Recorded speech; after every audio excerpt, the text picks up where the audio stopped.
as a chief source of revenue for armed groups. Backed by Rwanda, M23 has taken over gold mines, and Rwanda's new refinery was sanctioned by the European Union last week after exporting $800 million worth of gold and illegally profiting from conflict gold. This gold is then smuggled to the UAE, China, and other countries. And China has been active in the conflict gold trade, from a $38 million operation where a Chinese company paid armed groups for access to 400 illegal mining operations in South Kivu today that have allegedly smuggled up to 8 tons of gold annually following bribes. And China is purchasing record amounts of gold today, potentially to establish a new BRICS currency that would chip away at the US dollar. This is not a hopeless situation. Leverage exists in these supply chains, and the US government, electronics companies, and banks in particular can make an impact in 3 areas.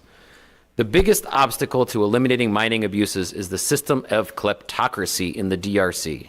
The system of state capture allows ruling elites and their commercial partners to personally profit while leaving the population to suffer from poor security, education, and health care. They use violence to maintain power and repress dissent. This system will continue unless there are consequences for that corruption. Addressing this would also level the playing field for U.S. companies. The Treasury Department, under Secretary Bessent, should robustly investigate and sanction the networks that facilitate grand corruption, from refineries in Uganda, Rwanda, and the UAE that trade in conflict gold, Chinese middlemen, and senior DRC officials who facilitate bribes and aid illegal armed groups like the FDLR.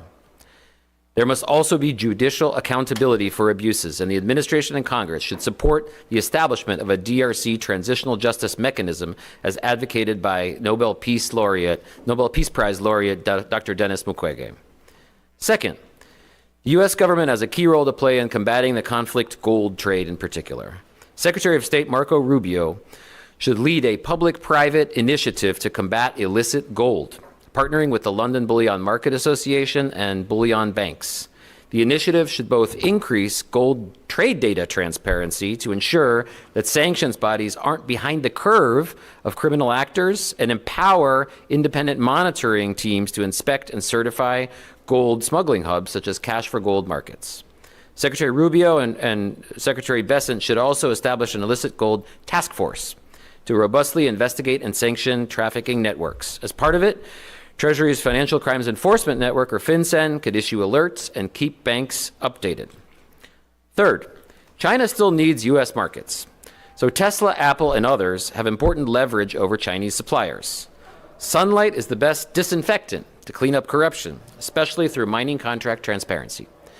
High-tech and auto companies should use their buying power to require Chinese and all suppliers to publish the ownership structures of mining companies, contracts, and service providers, hire their Congolese workforce directly, not through subs, and source only from crude refiners of cobalt and copper that have passed the electronics industry audits by Responsible Minerals Initiative.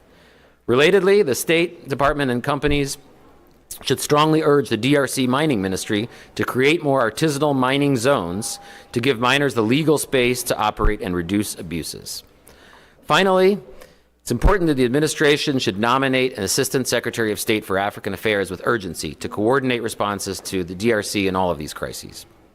In sum, the U.S. government, in coordination with electronics companies and banks, can combat the abuses and corruption by China and others in the mining sector and reduce risks for U.S. businesses. I sincerely hope that progress is made so Congolese and other mining communities in Africa no longer experience the horrors that I've personally witnessed. Thank you very much. Very much. Theory?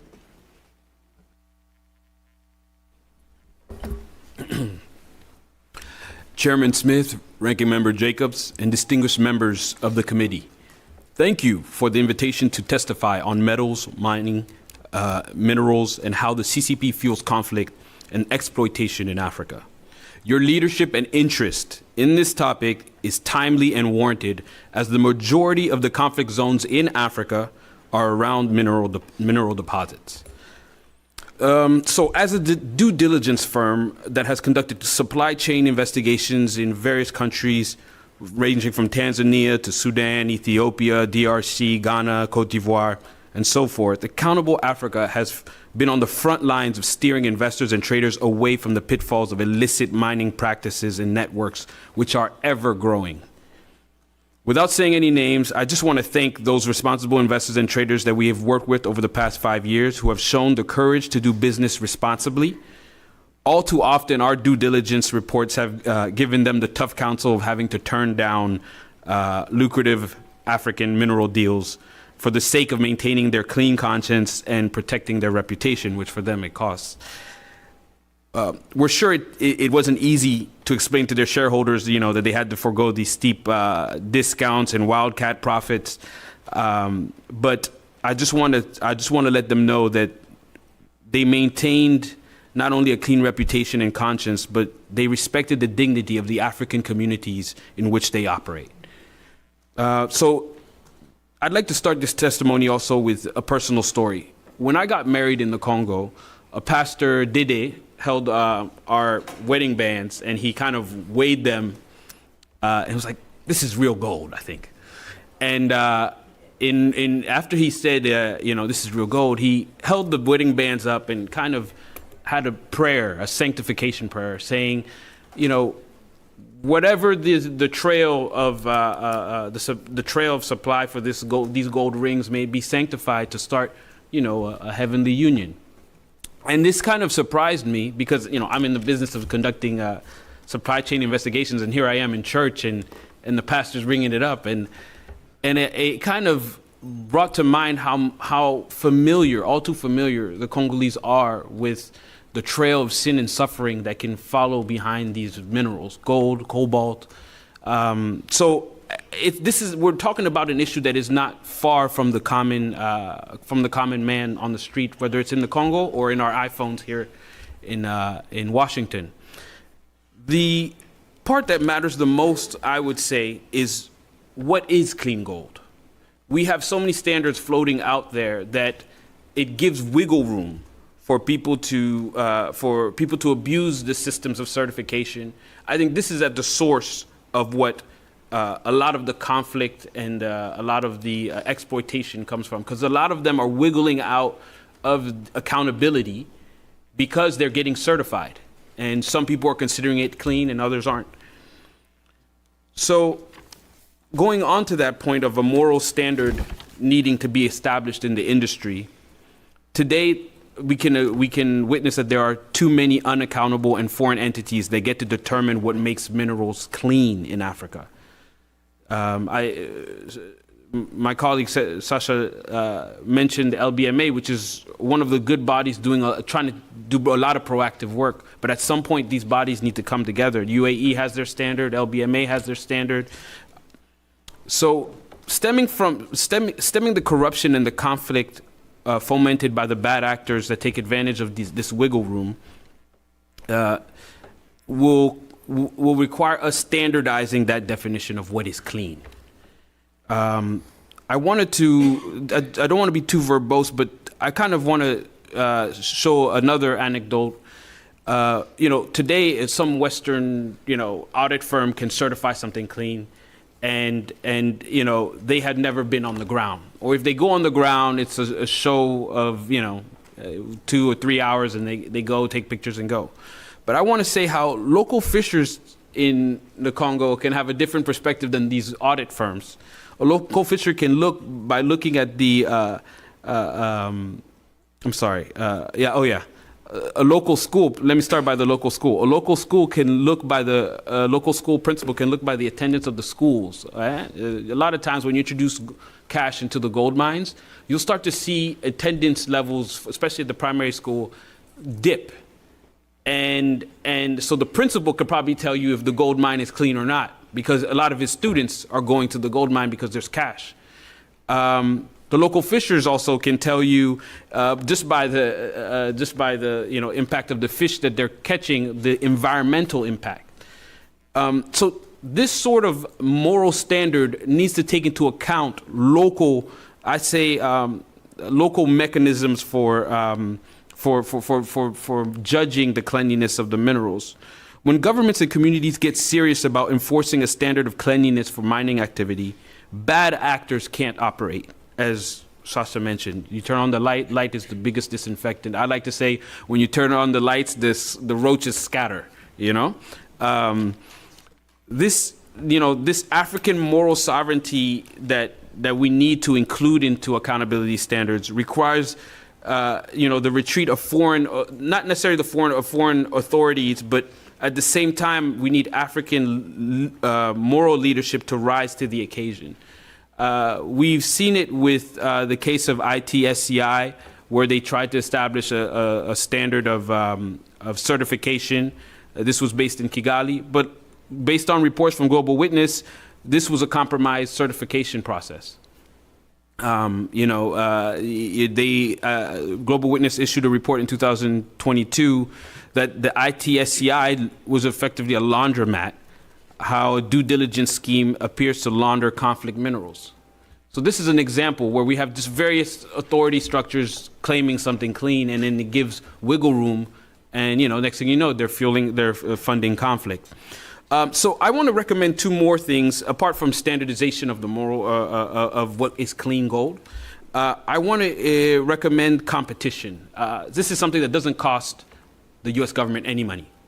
Right now, we're at a stage of all pretty much sanction is our main tool, which it's effective on the ground. But I believe that we can do not necessarily all carrot, all stick and no carrot. I think we could add a carrot to that stick. Under existing authorities, OFAC has authority to license activities. So if we could encourage traders to apply for licenses, this would effectively bring competition to the space. Because right now, in countries like DRC, Sudan, and all the others that have network sanctions in place, what happens is, as soon as the sanction system is in place, investors and bankers who usually finance the mining activity run away because they don't have time to decipher between the good and the bad actors. And so what happens is even the good actors, the ones that are willing to be accountable, they'll run away and not necessarily run away, they'll run to the only competition that's still there, and that's usually the Chinese and other bad actors. So if we could establish kind of a licensing channel, which the authorities exist, where traders can proactively submit their trading data to OFAC to maintain their licenses, not only would OFAC be able to stay ahead of the curve of illicit gold trends because they would be gathering data, but also we would be rewarding those who are doing good in the space, whether it's gold, cobalt, and others. In the absence of competition, we've given the market over to bad actors, including China. The last recommendation, I think it's quite just a development recommendation. It's supporting industrial energy projects like the Grand Inga Dam in the DRC. How does that matter? Well, doing this will make the economics of exporting processed minerals to China comparatively costly. Right now, the race for strategic minerals is not for the deposits, but for the refining capacity. China controls over 85% of the world's refining capacity for rare earths. It's because energy is cheap in China. Prioritizing the DRC's launch of the Grand Inga Dam project will undercut China's export-led growth model that dumps products and labor in Africa while also interrupting China's mineral extraction barter system that circumvents the US dollar in Africa. This is really key because if energy is cheap in DRC and transformed, there's no need to send it to China. And lastly, I want to end on a warm note. I just came back from Sudan where I conducted another supply chain investigation. It was during the month of Ramadan. And the mining community I visited in the north didn't have much, external wealth. But you couldn't guess it from the amount of food and charity they shared at the breaking of their fast with me. Though everyone was living through a civil war, because Sudan, right, is a civil war, and they all joined in their hard-knock pursuit of gold at the mining site, these communities maintained the utmost hospitality. It reminded me that the mining activity doesn't happen in a void, but within a social fabric that must be respected by visitors, investors, governments alike. this social fabric can be respected, but we notice that this is the challenge of the African model in Africa. They don't respect the social fabric in mining communities, which we can. Thank you. I'd like to now recognize Mr. Ngirimo. Thank you, sir. Thank you very much. Thank you. Thank you, Chairman Smith, Ranking Member Jacob, and the other member of the House Foreign Affairs Subcommittee on Africa for the invitation to testify on metal, minerals, and mining, and how the CCP fuels conflicts and exploitation in Africa. My name is Joseph Mulala Nguramo. I am a Congolese national, and I grew up in the Western region of Kivu in eastern Congo, particularly Goma. I was honored to graduate from the United States Military Academy in West Point in 2014, and I'm currently a resident fellow with the Freedom and Prosperity and the Skorkov Centers at the Atlantic Council. I am grateful to the U.S. and the American people for the great opportunity to dedicate my professional career to the building of U.S.-African relations, as well as promoting democracy, freedom, and good governance. I'm humbled and honored to be invited here to share my thoughts on these issues. My testimony will look at the impact of Chinese mining in the DRC and the implication to U.S. national security in the region. The DRC's wealth in natural resources is estimated at $24 trillion, representing 70% of global cobalt and a proven reserve of gold, coltan, lithium, copper, and diamonds. As long as the Chinese Communist Party controls the mining sector in the DRC, the entire region remains economically fragile and is threatened by civil unrest. The CCP has been playing a predatory game globally, fueling conflicts and corruption, encouraging bad governance, emboldening the rise of autocratic tyrannical regimes, leading to a significant regression of democracy around the world, as the Atlantic Council Freedom and Prosperity Project report has demonstrated. Currently, the volume of trade between Africa and China is estimated at $280.1 billion, and is rising steadily by 1.5% annually as of last year. Yet, almost investment are in the mining and infrastructure sectors without long-term benefit to the country's GDP and the populations. Indeed, the CCP routinely operates in shadow of governments that lack transparency and they care little for human rights and democracy. I wish to argue that political and social stability in the DRC is essential to the U.S. national security. In the DRC, ongoing civil unrest and unmitigated humanitarian crisis are largely due to China's ruthless and irresponsible grip on the country's natural resources. Controlling almost 90% of Congo's mining sector, the CCP has failed to use its economics and financial power to defend and promote the rule of law, freedom, and equality of governance, but has instead masked a strategy to take advantage of a country in chaos. China has significant economic interest in the DRC, and to just name an additional example, in Sudan. And yet, the countries are at the precipice of collapsing, becoming failed states. No different with the tragic situation going on right now in Haiti. While the U.S. government has come to characterize the ongoing massacre in Sudan as a genocide, I'll focus more on the DRC because the nature and the character of the ongoing conflict between Rwanda and the DRC are of a magnitude to destabilize the entire region and significantly impact U.S. national security. The DRC minerals have become essential in the world transition to clean energy and are a key component in microchips and semiconductors, which we use in our critical infrastructures, advanced weapon systems, technology including missile defense, fighter jets, satellites, communication equipment, and relate to recent developments. Unfortunately, the current DRC government lacks the competence and leadership to ensure a safe and a consistent supply of this product. It has instead allowed China to control the mining sector. Given this situation, the U.S. and the allies' national security will be experiencing growing dependence on the CCP's global supply chain. This process will be precipitated as the DRC and Rwanda are on the brink of a war, and the stability of the entire region is frightened. The latest developments in Sudan and African West region are cause for alarm.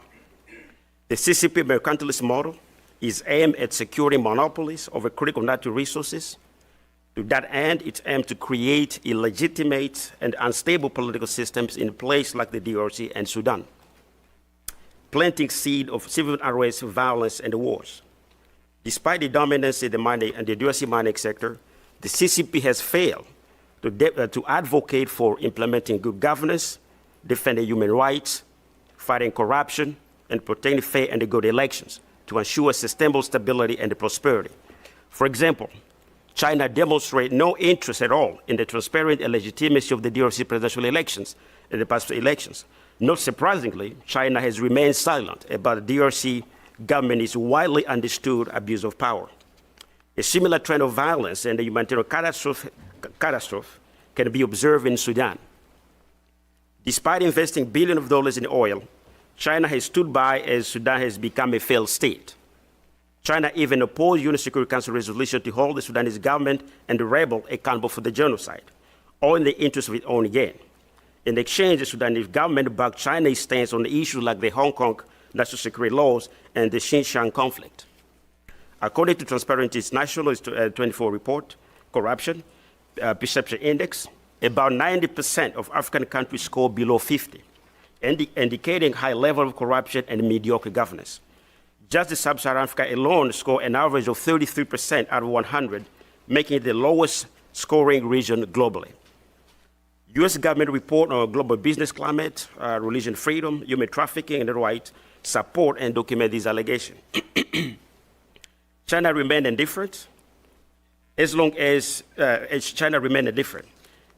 China empower a democratic regime for its own gain, the future of democracy remains fragile. Through its Belt and Road Initiative, the CCP controls about 40% of global energy reserve. It does so by disregarding human costs and the nature of government it's work with.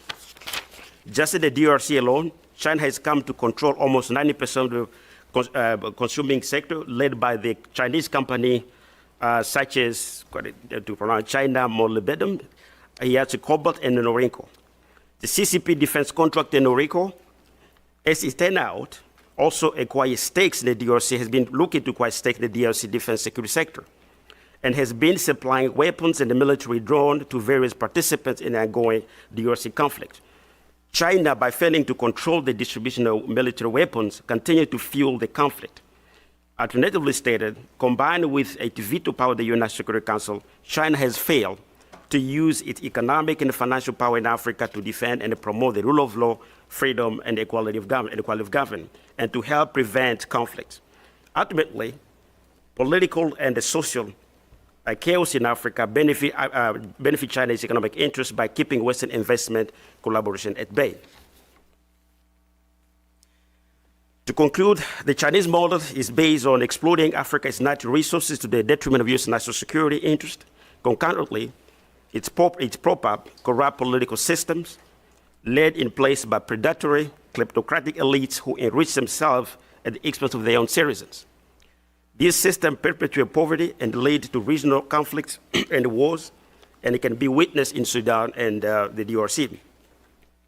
The U.S. national security approach countering China in Africa should be a bipartisan concern, transcending administrations and short-term thinking.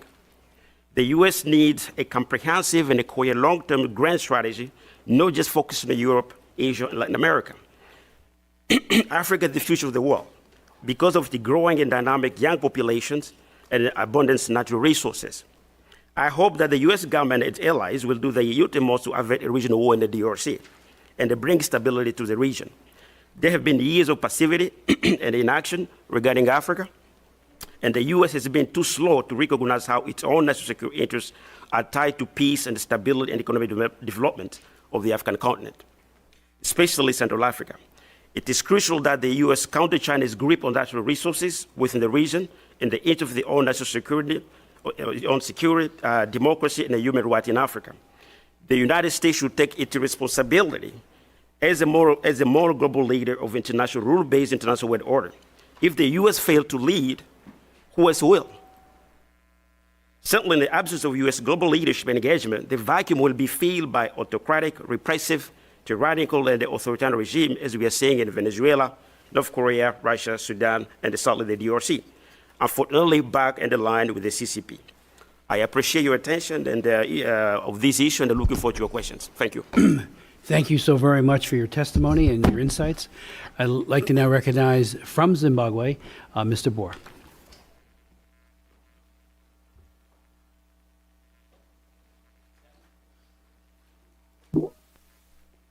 Chairman Smith, kindly confirm if you can hear me. We can hear you. Thank you. Thank you. Chairman Smith, Ranking Member Sarah Jacobs, and distinguished committee members, I appreciate this opportunity to testify before this committee on metals, minerals, and mining, and how CCP influences conflict and exploitation in Africa. I am indeed honored to appear before you today. I serve as a program lead on responsible business and investments of the Zimbabwe Environmental Law Association, a public interest law organization with over 20 years of using the law to promote equitable, beg your pardon?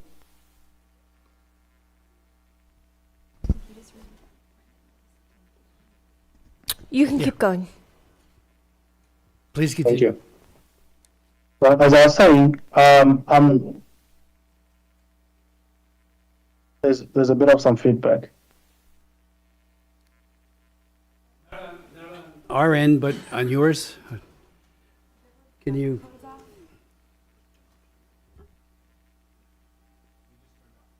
Oh, good, good. Right, I'll go ahead. I serve as the responsible investment and business program lead for an organization called Zimbabwe Environmental Law Association, which is essentially a public interest law organization with over 20 years of experience in using the law to promote equitable, just, and sustainable natural resource management and economic benefits and protection of rights of marginalized communities in Zimbabwe and the Southern Africa region. Before I share my insights and perspective on what drives conflict and exploitation in the mining sector in Africa, allow me to provide a bit of some context and why Africa is a key player in the global mineral supply chains. I think speakers before me have already alluded to the fact that Africa is endowed with abundant mineral resources. The continent actually is home to an estimate of 30% of world's mineral resources, with 8% of natural gas, 12% of world's oil reserve, and 50% of the world's gold, as well as 90% of the global chrome. With these abundant metals and minerals, the sector is actually a backbone of several African economies and continues to generate significant foreign currency and revenue, as well as creating opportunities for employment. 42 out of 54 African countries are classified as resource dependent. This is enormous. This tells us that the entire African continent depends on those minerals for revenue generation. And according to the African Union's Africa Mining Vision, it recognizes the potential of mining in driving broad-based economic development on the continent. And in terms of critical minerals required to transition to renewable energy and meet the climate goals, Africa also occupies a strategic position. The continent holds about 70% of the world's cobalt, 60% of the world's manganese, 25% of the world's bauxite, and nearly 15% of the world's copper, amongst many other critical minerals. And Zimbabwe, where I am from, where I was born, has the largest lithium reserves in Africa and 6th in the world, as well as the second largest chrome deposits in the world. Without a doubt, committee members, mining continues and should drive economic development for the continent. However, while mining presents these huge, enormous economic opportunities for development, it has not been easy for the continent to harness and maximize benefits from its natural resources. The sector has been plagued by governance challenges due to structural problems. There's been years of corruption that has remained a significant barrier to responsible investments and sustainable mining. several companies, both Chinese and non-Chinese, have been implicated in corrupt practices to secure mining concessions. You all know of cases like Glencore, where they have accepted to pay fines as a result of using bribes to secure mining and oil contracts in multiple African countries. You also have companies like Barlow Group, a French company that was fined 12 million for corrupt charges in Togo. Similarly, Chinese entities like China Non-Ferrous Metals Mining and Corporation, as well as China Offshore Oil Corporation, have been implicated in corrupt deals in both Zambia and DRC, and even Nigeria. While these are just examples of large corporations implicated, they are not the only bad guys. They are simply the ones that were caught on the wrong side. For years, places like Kivu in the Congo have been afflicted by conflicts intricately related to its vast mineral resources. Various actors, including multinational corporations, have also been implicated in activities that exacerbate these conflicts. Some of the major tech companies from the US, Apple, have also faced some scrutiny over the potential use of conflict minerals such as tin, tantalite, tungsten, and cobalt from DRC. Linked to the governance challenges, fueling tensions and clashes among communities and mining corporations, African countries have outdated mining legislation which create loopholes that foreign entities can exploit. For instance, Zimbabwe uses a 1961 piece of legislation that was created at a time when the country was under colonial rule. As an organization, Zimbabwe Environmental Law Association and many other players, we have been advocating for reform of the Mines and Minerals Act to include provisions for higher standards for transparency and accountability and transparency in how mining rights and title is awarded. So essentially, many African countries, they have weak regulatory frameworks that do not reflect the changing global context, that require higher standards of environmental, social, and governance requirements. A case in point is where a Chinese company by the name Bekita Minerals, which operates the largest lithium project in the world, the oldest, largest project in the world, and the largest in Zimbabwe, polluted a major community dam and was merely fined $5,000, a figure that does not reflect the environmental harm and even the impact that the community would face. There was a similar case in Zambia, which I'm glad member Sir Jacobs mentioned earlier on, in Zambia, where the company was simply fined $10,000 for environmental pollution, despite the enormous environmental and public damage that resulted from that pollution. So beyond regulatory gaps and weak institutions, challenges in the sector are also coupled with high levels of unemployment on the continent, which create opportunities for predatory employment practices where companies tend to employ vulnerable labor force, which is often exploited easily as they are desperate for jobs.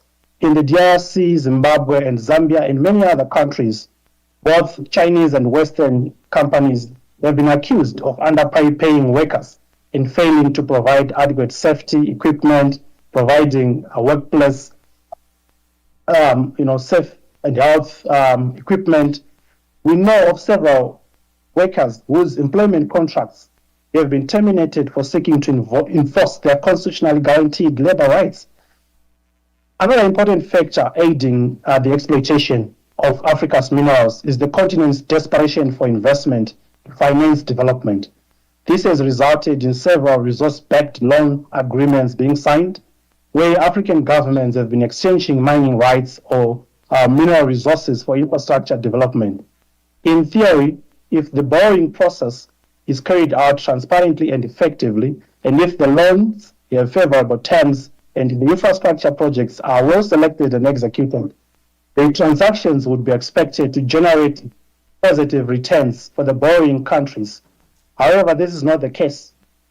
As of 2018, both more than 11 African countries had signed resource-backed deals with Chinese financial institutions, whose terms are often opaque and result in unsustainable debt levels and exploitation of natural resources. A case in point is Angola deal with Export-Import Bank of China, which raised serious concerns about debt sustainability.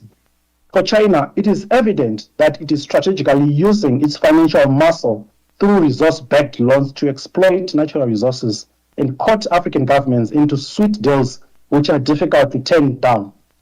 As a result of its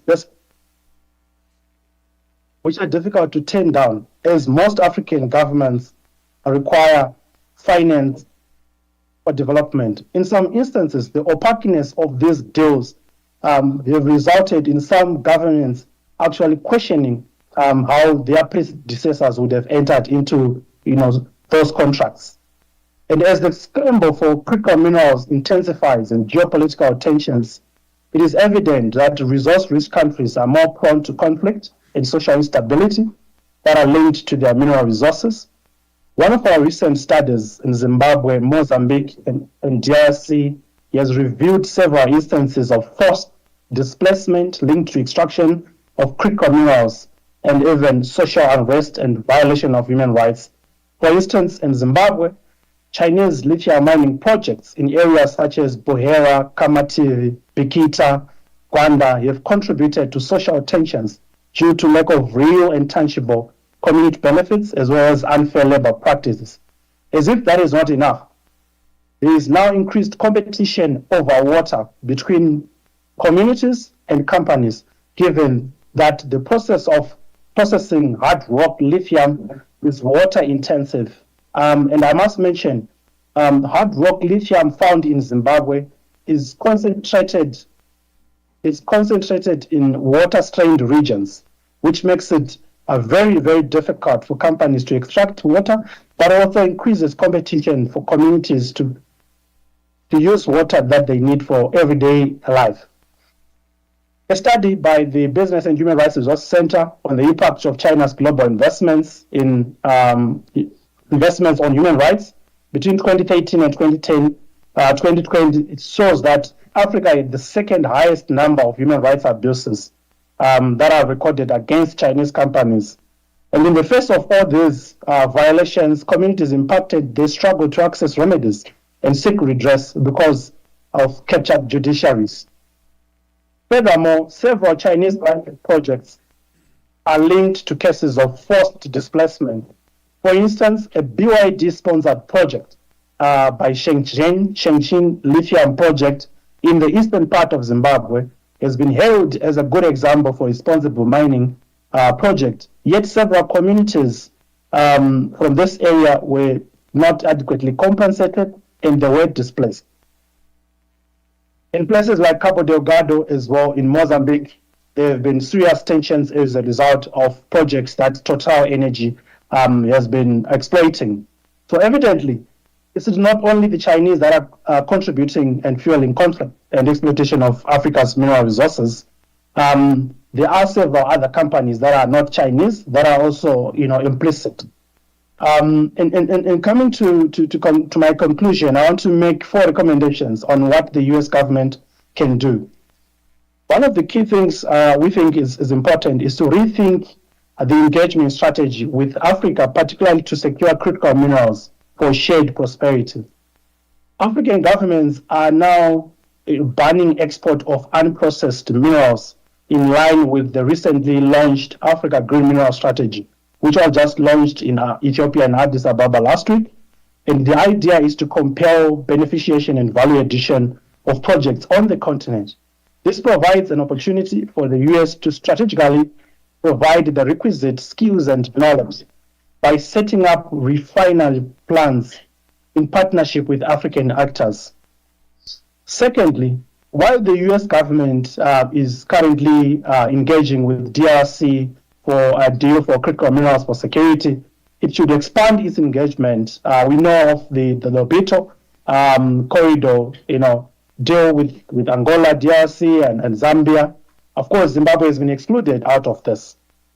But one of the key things we know is that there is need for technical assistance around responsible mining, traceability, and responsible standards. Zimbabwe and many African countries are looking at potential partners to break the cycle of Chinese dominance. And it is important for me to highlight that due to sanctions for countries like Zimbabwe, they felt abandoned and China took advantage. And in some contexts, because of the desperation to look for the lowest suitor available, China became one of the investors that was there for the country to, award mining deals. So I think we need to ensure that as the U.S. government rethink its sanction regime on countries like Zimbabwe, because when sanctions were imposed by the U.S. government, it created a void, and companies that are disinvested created an opportunity for Chinese companies. So I call upon the U.S. government to also look at its sanction regime on Zimbabwe. Thirdly, I think my speaker, colleagues before me have already talked about providing alternative markets and diversify the investment portfolio for the continent. But my last recommendation is supporting democracy and governance actors, particularly NGOs that are working to improve the regulatory frameworks and enforcement capacity around state institutions, because the role of civil society in exposing corruption, human rights abuses, cannot be understated. It is crucial for the U.S. government, I think, to rethink again foreign funding towards these institutions. And for U.S. companies, just 3 key recommendations. U.S. companies that are contemplating on investing in Africa, they should set higher standards for environmental, labor, and governance. This is crucial for them to manage reputational risks and also avoid clashes with the local populations. It is vital for us to ensure that we have something to compare with. Currently, in countries like Zimbabwe, for instance, there is nothing to compare with. So if you say Chinese are bad, but there is a lot of Western investment that can be compared with to set the best practice or the benchmark. U.S. companies should also ensure that if they are investing in Africa, communities are benefiting from these natural resources by putting in place community benefit sharing mechanisms and corporate social responsibility. This has been done somewhere and it has worked. And lastly, I think I want to emphasize due diligence as a key recommendation, that there is proper due diligence where communities where the minerals are being extracted are actually consulted in the process of audit. I think the colleagues before me have mentioned how some of the frameworks that are there are not inclusive. You claim that a company has undertaken due diligence where it's setting up there in Europe or in the US, and communities where the mineral is coming from have actually not been consulted. In conclusion, the U.S. has an opportunity to initiate and enter into critical mineral deals in a transparent manner with higher ESG standards and provide alternatives to counter Chinese dominance. With better options and alternatives, African governments may begin to see how certain deals that they've entered into with Chinese are predatory and not beneficial to them. This can also serve as an example of how responsible investments can be done. And thank you. Over to you. Thank you so very much for your testimony. And I have a number of questions, but I'll just ask 2 because we do have such a great turnout for this hearing, underscoring the importance so many members on both sides of the aisle attribute to it. So I'll come back and ask other questions in the second round, and anyone else who would like to do it then as well. In 2008, I traveled to Goma when very credible reports surfaced that UN peacekeepers were raping young children as young as 12 and 13, bribing them, and for a meal, were exploiting them sexually. I went over there. I chaired 4 congressional hearings on the issue, and Kofi Annan issued his zero tolerance policy, which sounded good. Jane Hall Lute from the UN came and testified, very well-meaning, and it was very sincere. But at the end of the day, after lack of enforcement of the zero tolerance policy, I held an additional hearing about zero compliance with the zero tolerance policy. Because, again, words are great. Policies are great, but if they're not enforced, they are close to being meaningless, if not worse, because they give a false sense of hope. This year's Trafficking Victims Protection Act, the report, the TIP report for 2024 on DR Congo, points out, and I quote them, in 2020, the DRC's Minister of Human Rights issued a decree increasing oversight of mining communities, including a zero tolerance policy for forced child labor in the mining sector. However, the government did not report certifying any mines or identifying any potential victims during the reporting period, and very disturbing, again, well-meaning, but what happened with regards to implementation. If our witnesses could speak to that, because, you know, these artisanal mines are catastrophic to children. Obviously, all the mines, when you have forced labor, and one of our previous hearings on this very issue pointed out that these children are not getting, you know, they shouldn't be there in the first place. It's child labor. It's a violation of fundamental human rights, their rights, but they also don't have the right kind of gear. So they're breathing in dust as they're, in the case of cobalt mining, and they get very sick. Some die, but many get very, very sick, and the long-term consequences are absolutely deleterious to their lives. So if you could speak to that, and parenthetically, along the same lines, you know, the GAO, General Accountability Office, or Government Accountability Office, issued a report on Section 1502 of the Dodd-Frank Act, and it pointed out that in 2023, 62% of the companies did perform due diligence to determine the responsible source of conflict minerals, and they were unable to determine the mineral source. So again, things get blocked, well-meaning, but it doesn't. And finally, I'll just point out, you know, I've been very, very concerned because I've chaired 106 congressional hearings on human rights in China. I do chair the China Commission, and I'm shocked at how they exploit their own labor, how they, you know, whether it be in Xinjiang or anywhere else, you know, the use of forced labor is prevalent throughout all of China, and that same mindset and that same sense of exploitation is carried right into Africa as they procure things like cobalt and, again, child and adult forced labor. And what's it all about when it comes to cobalt? You know, the China's share of the global electric vehicles in this past year, 2024, skyrocketed to 76%. A fourth of all the EVs in Europe are coming from China. So this is all about making more money on the backs of children, African children, and on the backs of their parents. So if you could speak to those issues, you know, including this lack of real due diligence, the lack of enforcement of a zero tolerance policy that sounded great when it was issued.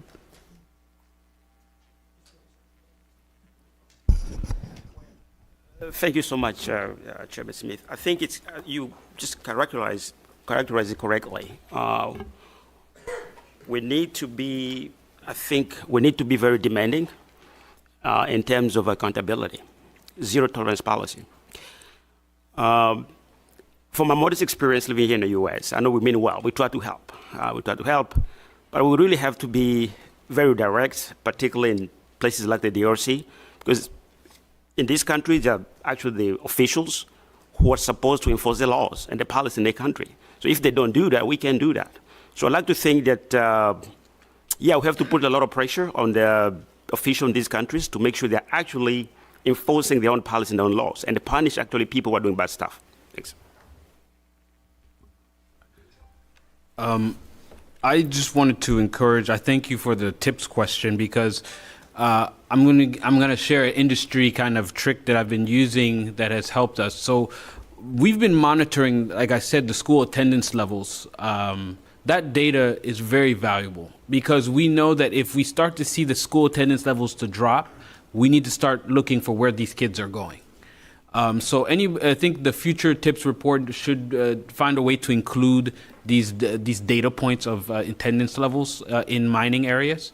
Something worth monitoring, because from an industry practice of due diligence, I use it to say, okay, look, we need to start looking at this. And then from due diligence side, the big issue is that due diligence is seen as a Western demand, and there's no local buy-in in due diligence. But if we can translate this due diligence demand locally, like the example I used of Pastor Dede, about the gold, that notion exists locally. But if you can get buy-in from, like I say, whether it's the local school principal, the local fishers union, the mothers of the children, they do have buy-in on the environment. So that being said, I think if we could get more of the local mining communities involved in due diligence processes and even getting their signatures on the certification, it will render more effective and even enforcement, because then the community will be like, you don't have our certification, why are you here? So yeah. I would just add that it's the systematic kleptocracy that is the heart of exactly what you're talking about, Chairman Smith. I met a mining inspector in the DRC who told me, frankly, I live on the back of the local population, and I'm incentivized to get money from them and then pass the money up the chain. Otherwise, they'll replace me here. And to change that system, you need transparency, accountability, and incentives for a clean trade. I think the legislation that you highlighted needs to be kept, because it's a baseline. Without that, you have the free-for-all that we had before when you visited in 2008. And Congolese, a whole group of Congolese civil society organizations, over 100 of them, wrote during the first Trump administration saying if you repeal this Conflict Minerals Act, that they would be reactivated, the terrorist networks and the armed groups, which would be very bad.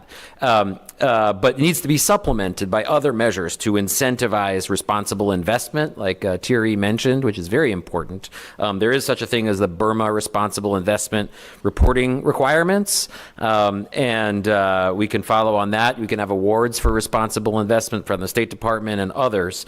And then we need a better system to trace these minerals that is much more accountable and transparent. Thierry highlighted this ITSCI system that has failed, and the Responsible Minerals Initiative suspended them, and unless they're seriously reformed or replaced, that really needs to be much more transparent on the ground, and we need a better system for gold, which we talked about. Only those kind of things, plus incentivizing legal artisanal mining, then if it's legal, if people are following the law, children will not be there, at least of a certain age. So I think those kind of things can help. Thanks.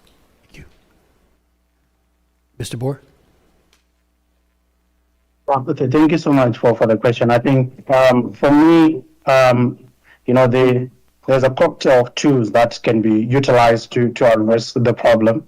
My colleagues told me, they mentioned the importance of due diligence. And when you look at due diligence, in most cases, I think 2 months ago, I visited a lithium project. It's a project owned by a Chinese company by the name Sichuan Yaoa. Basically, this company has they have a joint venture with the Zimbabwean government, and they're mining lithium. And you get into their community and ask them, have they ever been consulted about this project that that has been exploited by this company? Most of them, they have never been consulted.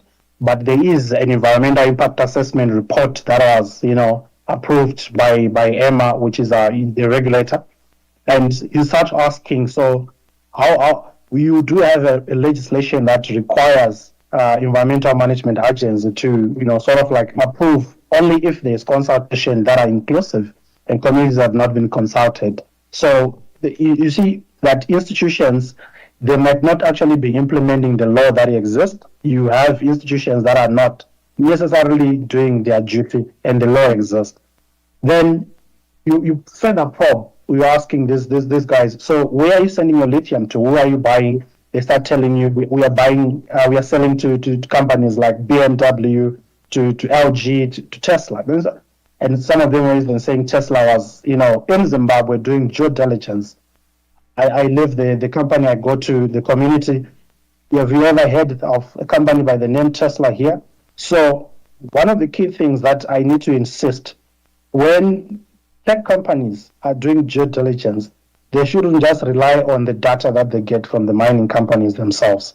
They have to go to the traditional leaders in the area. The local leaders will give them more information about how their, community members are being impacted by the project. I'll end there. Thank you. Thank you. Ms. Jacobs. Thank you.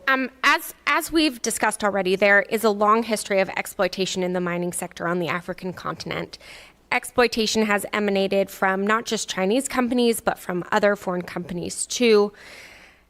So if we're serious about preventing and addressing exploitation in this sector, we need to address the core drivers rather than just focus on one specific actor. So, Mr. Bore, I was hoping you could explain why exploitation and corruption is so rampant in the mining industry, and why are so many companies able to take advantage and often get away with corruption, exploitation, and diversion of minerals? Thank you so much for that question. And for me, I think exploitation and corruption in the mining sector is a systematic issue that is driven by a combination of factors, both governance challenges, lack of regulatory enforcement, power imbalances between the state, the host government, and also the multinational companies. In most instances, multinational companies are able to negotiate deals because of the power imbalances. And in many African countries, mining operations are taking place in a politically unstable and economically very fragile environment where institutions are very weak and the oversight mechanisms are sometimes compromised. So there are a number of factors and why companies exploiting. So I mentioned earlier on during my address the issue of resource-backed loans.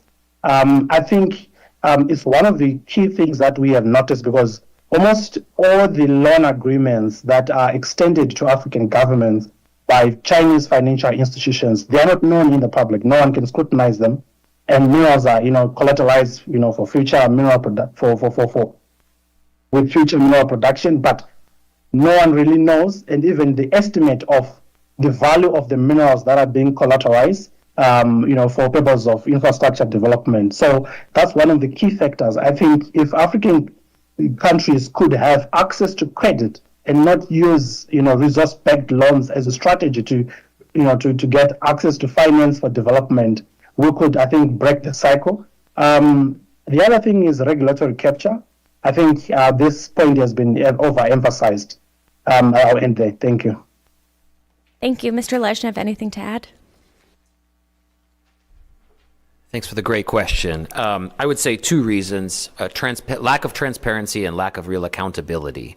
You highlighted the excellent case that the U.S. government sanctioned a UAE-based gold refiner for sourcing from the Rapid Support Forces in Sudan.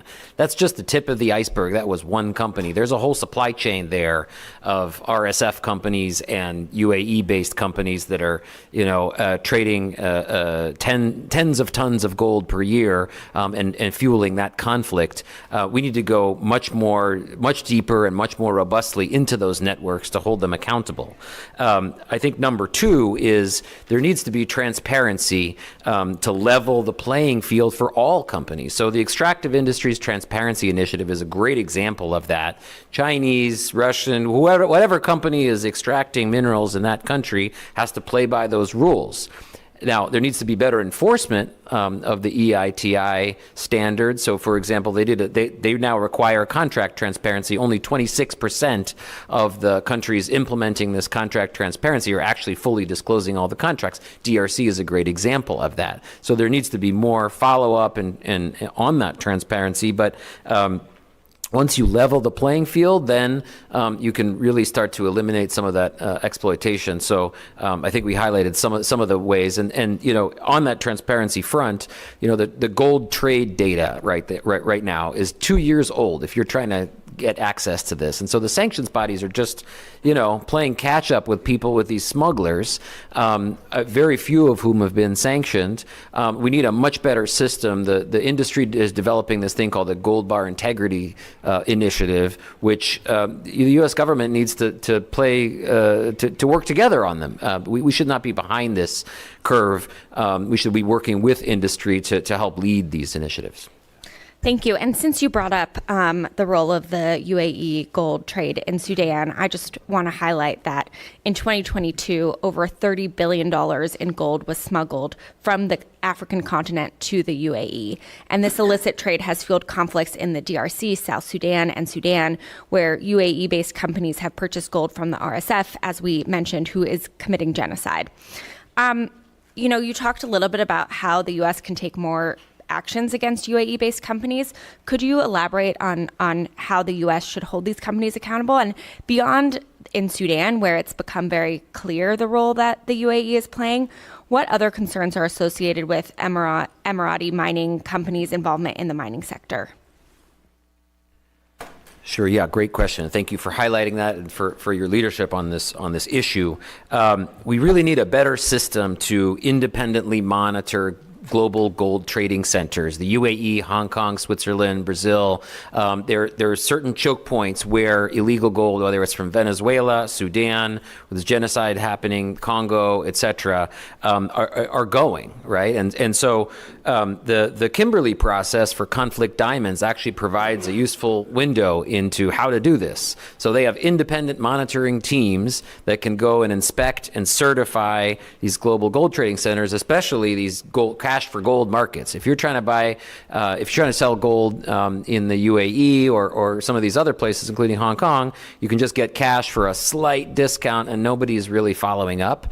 And so, I think it would be a great opportunity for Secretary of State Marco Rubio to help lead this with industry, who actually put pressure on the UAE and other gold trading centers in 2020, and then basically those centers did almost nothing, and now that pressure has been backed off. So I think it's imperative on industry to hold these global gold trading centers feet to the fire, and also for banks to conduct enhanced due diligence. They have a key role to play. These centers need finance and banking systems, and so banks can play a key role in that. Thank you. I yield back. Dr. Jackson. Thank you, Mr. Chairman. On Sunday, I just returned from a visit to the DRC. I went to the DRC, Rwanda, the Republic of the Congo, Burundi, and Uganda. I met with the president in the DRC, the president in the Republic of Congo, the president in Burundi, and the president in Rwanda. I left encouraged in some ways and discouraged in other ways, as you can imagine. I feel like that there is unbelievable potential in the area for peace and security, and for the killing and the bloodshed to stop. The resources there are just through the roof, tens of trillions of dollars in resources. DRC could be one of the wealthiest countries on the entire planet. But I do believe that certain things have to happen, and I don't know exactly what the answer is to get there. I think that, for this to exist, the Eastern DRC has to be an area where everyone has a vested interest in the safety and security and the ability for foreign companies to come in and invest in the area. And when I say everybody, I mean the DRC, I mean Burundi, I mean Uganda and Rwanda, everybody that's there. We all know right now that the Eastern DRC is a completely ungoverned area. It's like the wild, wild East, right? And I truly believe that there is no ability for the government in Kinshasa to actually control that area right now. They do not have the resources or the ability to really impact what's happening there, and they are actually becoming, in my mind, just another entity there that is trying to take advantage of the resources there and get what they can. And everyone's doing it. We know this, right? We know that the Uganda is bringing minerals in from there. Rwanda's doing it. Burundi's doing it. Everyone is doing it, and there's really nothing there to stop them. I think that the Congolese government has to do a couple of things. One, they have to address the domestic issue, right? There are a large number of people in the Congolese that are not Congolese citizens, that are not treated as Congolese citizens, including most of the members of M23, so on and so forth. Now, M23 is a rebel group, and we know that there's an influence there, and there's a component of the Rwandan defense forces, the Rwandan military.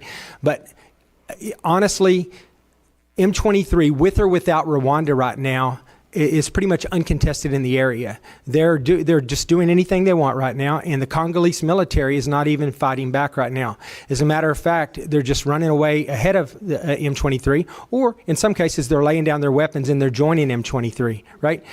So I think that the Congolese government's in a bad position here, but I do believe, it's been a long-standing issue, is my understanding, that there are certain people in the Eastern DRC that are unrecognized as Congolese citizens, and that maybe in part because this used to be Rwanda before the lines were redrawn many years ago, and and that used to be part of Rwanda.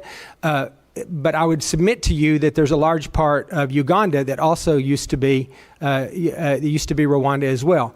And after it's been redrawn, now it's Uganda. Those people were immediately assimilated and treated as Ugandan citizens, but that has not happened in the DRC. And I think that's part of the problem. I think that this domestic issue has to be addressed, that everyone in the region, everyone in the country has to be treated as a Congolese citizen with all the rights and privileges of such. I think that this is a difficult thing to do, but I think at some point the armed resistance of M23 are not going to just put down their weapons and walk away. I think that they are an armed resistance. There has to be an effort somehow to incorporate them into the Congolese military and make them feel like Congolese citizens that are protecting their country, not what's going on right now. I think that that's one of the problems. I think the other problem is that they have the domestic problem, or they have the international problem, obviously, which mainly focuses right now with around the relationship with Rwanda. And I think that there has to be an ability for Rwanda and the president. I talked to Kagame, I talked to Tshisekedi, I talked to both of them, and I think that one of the biggest problems right now is personally they can't get along. And I think that at some point people have to put their personal differences aside. This has to be a region that's beneficial for everybody, that everybody sees profit, and everybody has a reason for that to be an area of stability, right? And I think that I don't know the answer to this for sure, but the neighboring countries have to benefit from the minerals that are in the Eastern DRC as well, whether that's they have some refining capability and the minerals are mined there and refined elsewhere, or there's a refining capability in the DRC, refining capability in Rwanda. Everybody has an ability to make some money from what's going on there. Then I think everyone will have an interest in making sure that this is a safe and secure area. They're going to need foreign investment to come in. They're going to need other countries' businesses to want to come and operate there. Right now that can't happen because there's not the required level of safety and security, and there's not the lack of corruption. It doesn't, there's going to be a certain level of corruption everywhere you go. But, when I was there, I was shocked at the level of corruption there. I talked to a Swiss company this morning, and they told me that their company was worth something like $18 billion, and they got a tax bill last year for their company for $80 billion, which is ridiculous, right? And so they protested it, and they got it reduced to $1 billion, which is still hundreds of times more than the profits that they make in the year. So they're being taxed at an unreasonable rate. Bribes, obviously, are a big deal. The Chinese can afford to pay the bribes, or they're willing to pay the bribes, and we as the United States are not. Many countries are not willing to do that, so they end up being able to compete without competition. There's a biased justice system as well. You can never be assured that if you go there and you get into some kind of legal disagreement, that it's going to be a fair judgment, and they're going to rule in your favor if you're in the right. There's manipulated exchange rates. There's unreasonable fines. There's evidence everywhere that members of the government and their family are getting filthy rich from what's going on there, while the population there is starving and living in a horrible environment. I think that we have to come up with a way to fix this. I think that until that happens, a lot of this other stuff is not going to matter. I don't know the answer to this, but I would like to get your opinion, each of you. Do you think that in the current situation that we're in,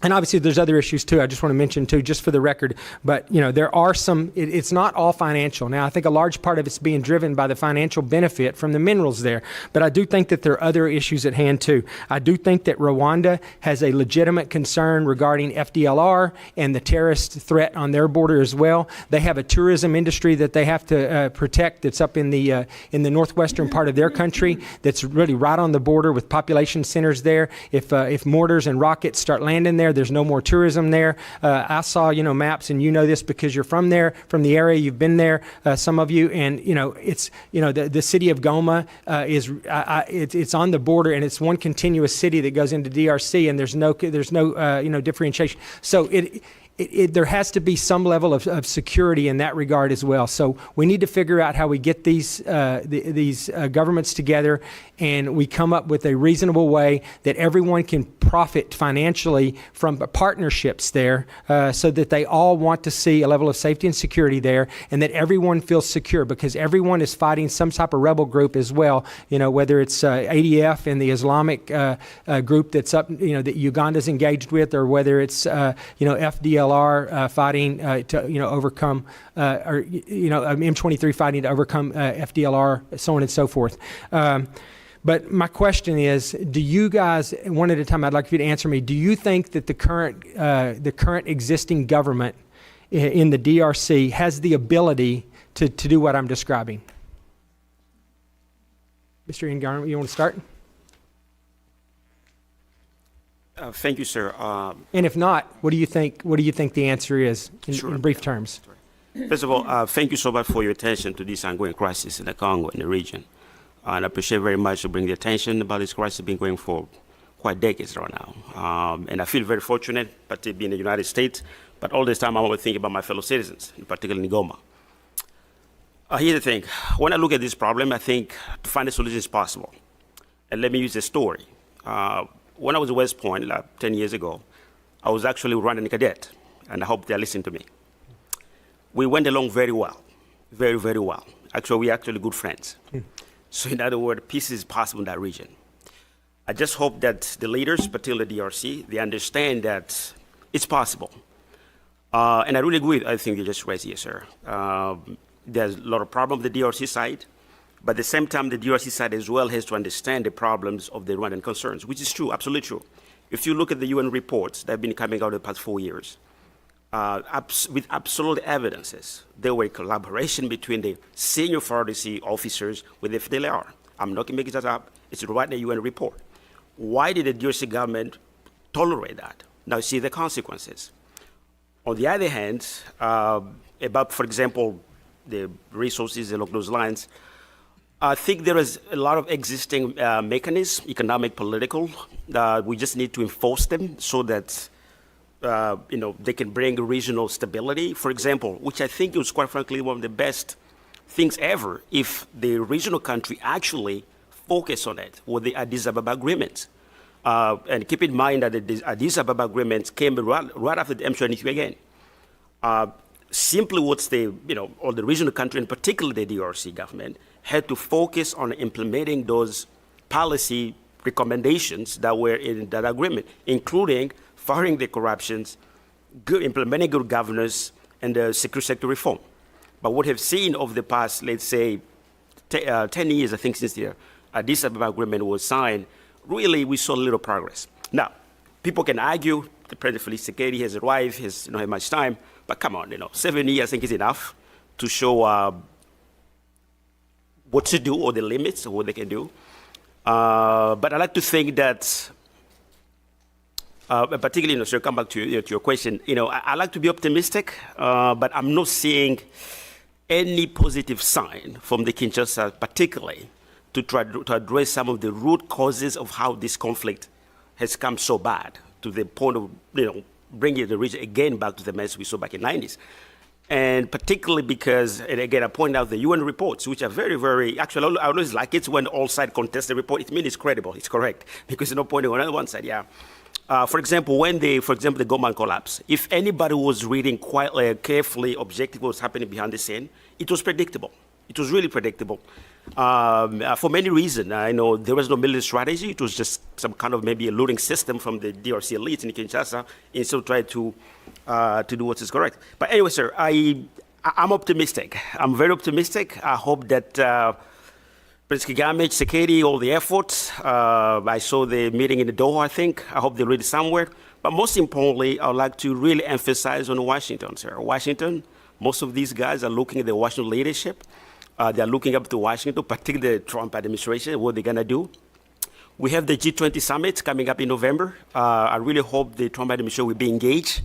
I think it will not look good for all the leaders in the world to be in Johannesburg or Cape Town with a mess just in the backyard. So we still have some time, I think, to do what we can and somehow bring to a successful conclusion along those lines. Thank you. Yeah. Thank you. Thank you, Doctor, for your engagement on this issue. See, you've really been boots on the ground there. I have conducted due diligence in DRC for about 4 years, and up until now, I still have not been able to approve some of the traders and investors that wanted to go there. They're mad at me, but I'm doing my job. And so I think that goes to answer your first question about the ability. Christ said, "You judge a tree by its fruits." And the past 7 years, the fruits, have not been tasteful. So what I would say is, as far as the answer to that ability, I think the president himself, President Tshisekedi, is juggling with that question. I think he's come to terms that he hasn't had the ability, and he's talked about a government reshuffling. If there's a government reshuffling that shows a drastic change in difference, perhaps that would embolden my answer to say yes. Give him another chance to show their ability. And then apart from that, I would say where the U.S. can play a role in helping with the ability. One thing the U.S. really does well is business, and when I mean even business between states. And the U.S. could help broker this business deal between all the parties. Me being in the industry space, I'm seeing this trend that I'm briefing Treasury on it every once in a while. Central banks are getting involved all over Africa. You're starting to see central bank gold purchasing programs happening. So now, in Tanzania, their central bank is purchasing gold. Ghana, their central bank is purchasing gold. And it's very interesting because central banks have sovereign immunity. So in a way, we can't sanction a central bank. So you have to be very careful with these programs that they're not masking bad behavior. But if they get involved in the market, it has a huge consolidating impact. So, if the DRC central bank became a gold purchaser, a local gold purchaser, and the other, they have central the CEEC. It's a community of East Africa, of Central African states, which includes Rwanda, Burundi, DRC, and Congo Brazzaville, and Central African Republic. So they already have a framework to collaborate economically. So if the U.S. could be helpful in getting those interests aligned, it could have an impact on the ground. And I just want to make one important point. There's a huge difference between the government that you deal with and the people on the ground. The people are, in Congo, there's so many tribes. We're used to, intermarriage. Even my wife, she's from another tribe. I come from the Congo tribe. She's from, and so it's the people. What you're seeing happening among the corrupt elites sometimes is not a reflection of the people. So I think peace is available. That's part of the problem. Exactly. People see this too. Yeah. First of all, thank you so much for traveling to the region, Dr. Jackson. I viewed your trip from afar and really salute you for heading out there during this very challenging time. I liked your phrase, the wild, wild east. I think we need to use that more. First of all, I would say to your question, any solution needs to start with the fact that the DRC is the DRC. There's talk of, annexing parts of it and so forth. The DRC is a sovereign country and needs to remain as such. Having said that, I think there absolutely is the possibility of a symbiotic relationship between the DRC, Rwanda, Uganda, Burundi, and other countries. We've outlined that in several papers that we wrote during the last M23 crisis. And I think that started to be followed for some time. And then people were tempted by illicit exploitation and smuggling and criminal activity on all sides, really. You highlighted that the DRC military units have aided and abetted a terrorist group, the FDLR, and that continues.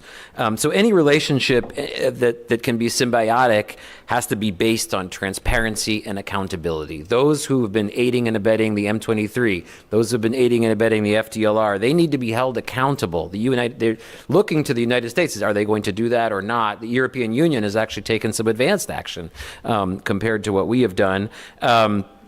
But the Trump administration did, sanction some Rwandan officials in M23, which was very good. It was a useful start. There needs to be a much better system for tracing and auditing the gold and the other critical minerals that are in the East, so that it's much more transparent, so that there can be processing facilities on the Congolese side and processing facilities on the Rwandan side, and everyone's very clear in a multi-stakeholder framework where there's real, as Thierry said, you can't just trust people to say, oh yeah, sure, it's conflict-free. Well, guess what? It's not. So we need to have real monitoring teams out there.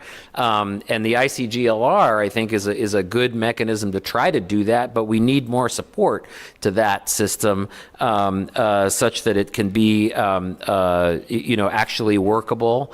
I think that the last point I would say is that, we need more democratic governance in the DRC, and it's not really democratic at the moment, and that really needs to be reformed and amended and shifted. Thank you. Sir.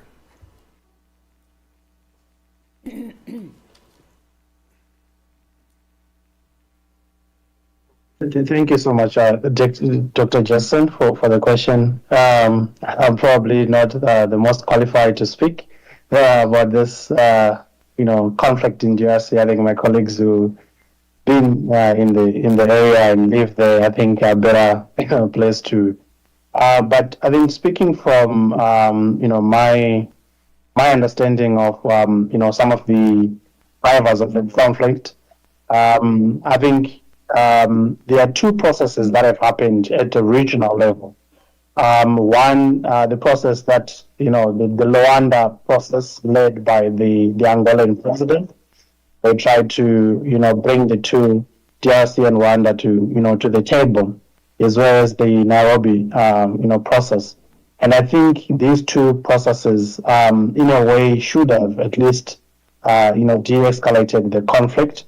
Unfortunately, I think, the government in Kinshasa is not buying into, the negotiation and demands. And currently, I think Angola is trying to bring them to the table. And one of the conditions now is the M23 saying we also want to be on the negotiating table. So governments can negotiate, but the leaders of the group also want to be part of that negotiation, which I think is quite important. Of course, you cannot support, these groups to be part of, formal processes, but we have to accept that the situation has reached another level that it calls for, these measures that are not usually what one would want.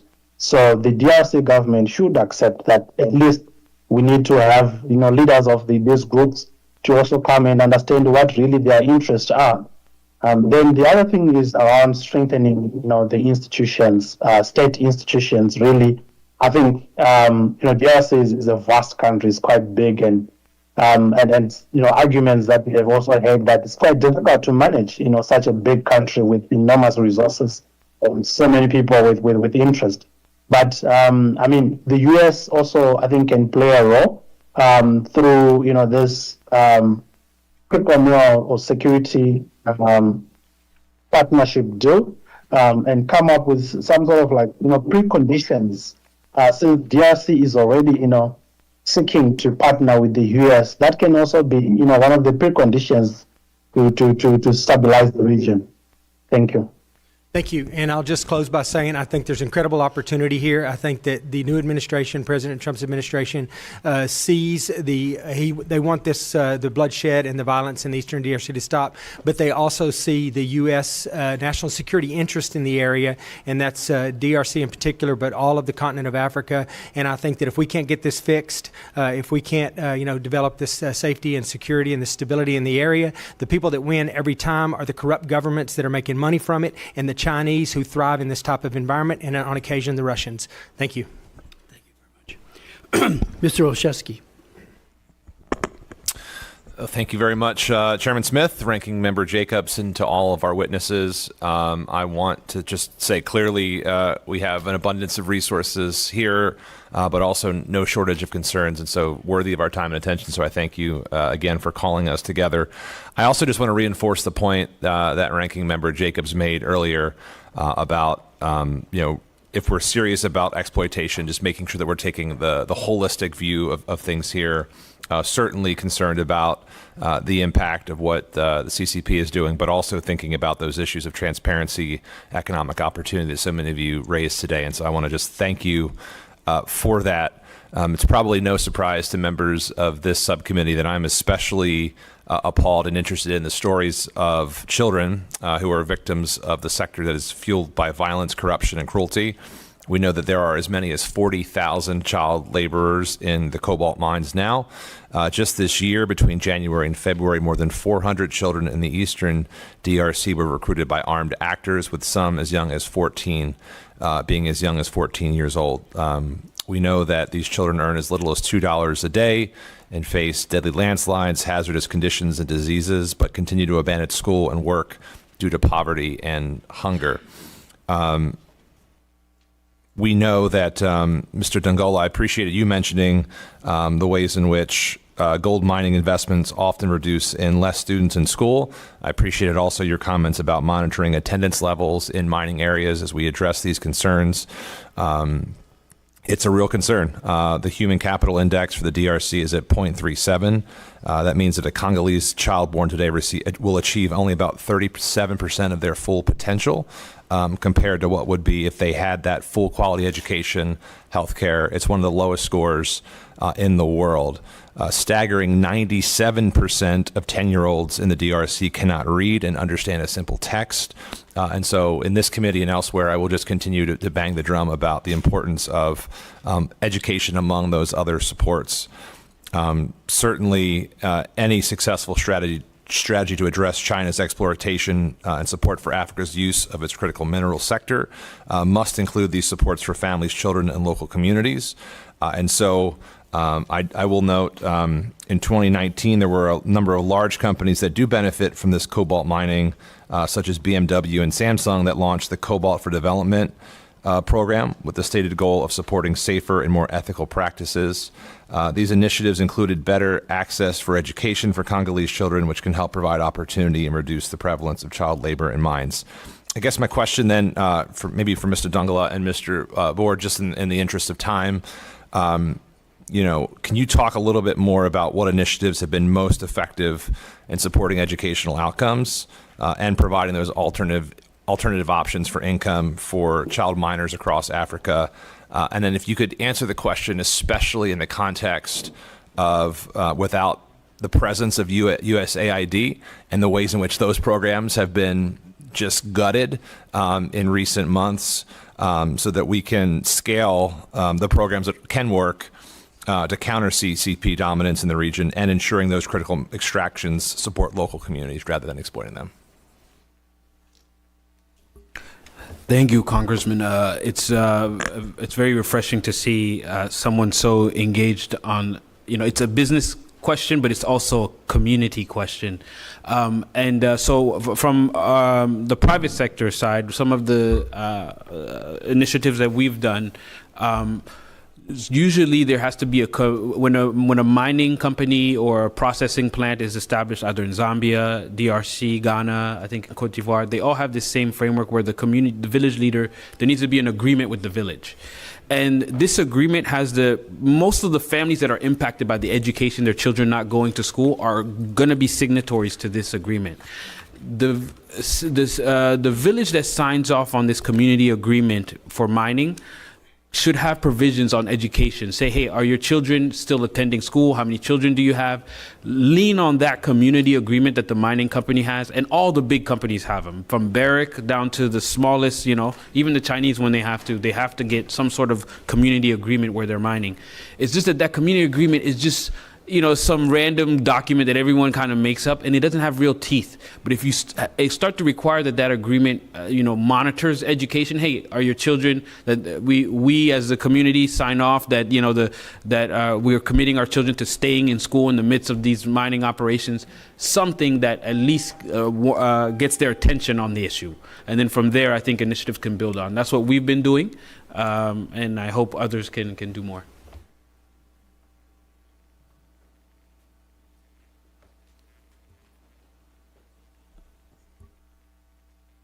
Right.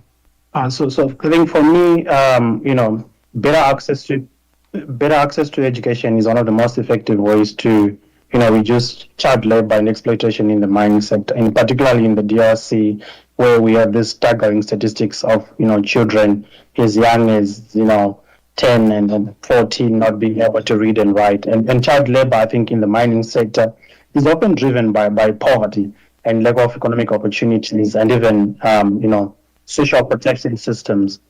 And when families cannot afford school fees, ultimately children are forced to, contribute to the household income by working in these dangerous, mining conditions. And what I think in terms of what those mechanisms in terms of providing access to education could do, you talked about the Cohort for Development, which is quite a noble initiative that is focused on improving access to education and supporting safer mining practices, particularly for artisanal cobalt communities. But beyond, I think there are other initiatives that we have seen in DRC. I think in 2019, the government also introduced a nationwide free education policy. While this is quite an interesting program and increased school enrollment rates and challenges around, overcrowding in classrooms and teacher shortages, I think more needs to be done. You may also be aware of the World Bank Education Program, which has supported several education opportunities in DRC, including funding for school construction, teacher training, and curriculum development. But of course, these are not the only ones. UNICEF and even the international labor organizations have come up with some of important mechanisms to support children to access education in the DRC.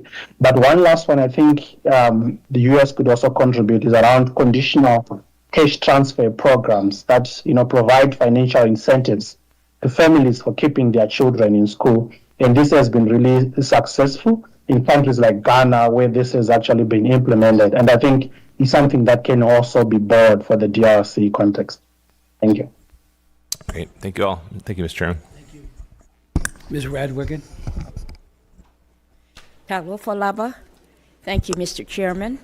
And I want to thank you all for being here today as we examine the impact of how China's involvement in mining in Africa is. And being from the Pacific Islands, I care deeply about what's going on. So I'd appreciate the perspective of each of you. What way can we make existing legislation or regulations like the Frank Dodd Section 1502 account for community buy-in to the certification process or encourage Africa moral sovereignty over the certification? Mr. Leshnev?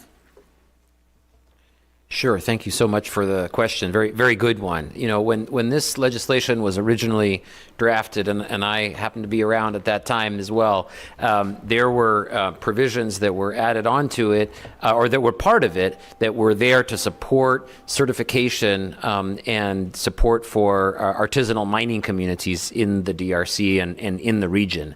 And then when that piece of legislation, and I think in the House it was called the Conflict Minerals Trade Act, in the Senate it had another name. When it got folded into the wider Wall Street Reform Bill, some of those sections got stripped out, and there was money attached to those. I think it would be very helpful if Congress could allocate some support to the artisanal mining communities and for certification, because as we've seen, as the other witnesses highlighted, the governments of the region are very corrupt, and they have corrupted some of these systems, and we need some better international independent monitoring and some support for alternative livelihoods, both to eliminate child labor as well as get some of these armed groups to make sure there's real inspections of these mines happening. And it's all there on paper, but is it going to be actually implemented? I sat on the governance board of an organization that's a U.S. government private initiative called the Public-Private Alliance for Responsible Minerals Trade, which is a great organization, has supported efforts like that on the ground, but it's really been a drop in the bucket. So I would call on Congress to support those kind of initiatives more robustly, so that we can really begin to eliminate the smuggling and the illicit actors that have stepped into some of those voids. Mr. Dongala? Thank you, Congresswoman. I would say on the certification African moral sovereignty, my colleague Obert mentioned something about including village chiefs.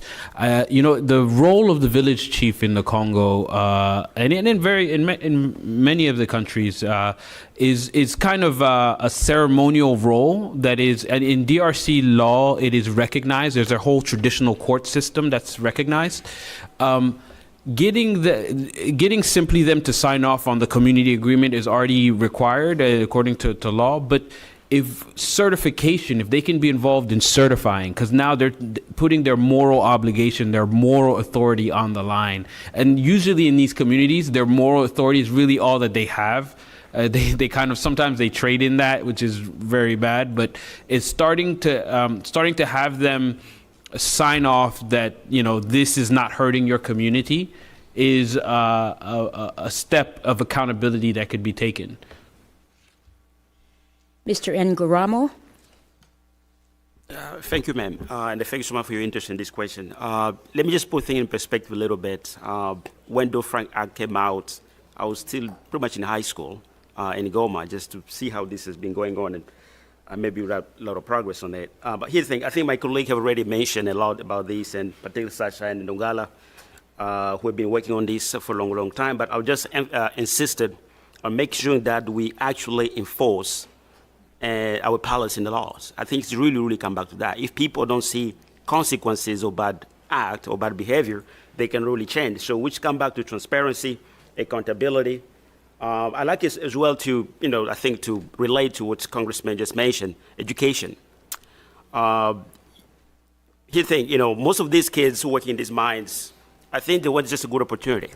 They want to go to a library, they want to go to school, know how to read and write, and be able to have access to, information, make critical judgment of their own future. So we have to, that's I really agree with the Congressman, we have to make a particular we have to emphasize on education of communities. We have to build the grassroots, providing, first come back with stability of these areas, these communities, providing them the necessary needs like education, all kind of things, basic infrastructure so that these kids can have a better future. Mr. Boer? Thank you, Congresswoman, for this question. So for me, I think my colleagues have already mentioned some of the responses, but one of the critical things I think would be important is around supporting African governments in creating legal pathways for, artists and small scales to operate under license and even access to financial services. Currently, a lot of African countries criminalizes artisanal small scale mining, and we know a lot of the problems emanate from the fact that in an unregulated sector, it's easy for it to be influenced. So I think, if the artisanal small-scale mining sector is operationalized, formalized, rather, and also supported in terms of access to finance for them to actually do the, due diligence or certification process, which is quite expensive for small-scale miners. I think that will, also, address some of the challenges around transparency and accountability. I think we need to ensure that companies are able to publicly or compelled to publicly disclose, their due diligence practices and processes, but even the names of their suppliers, to create more pressure on accountability.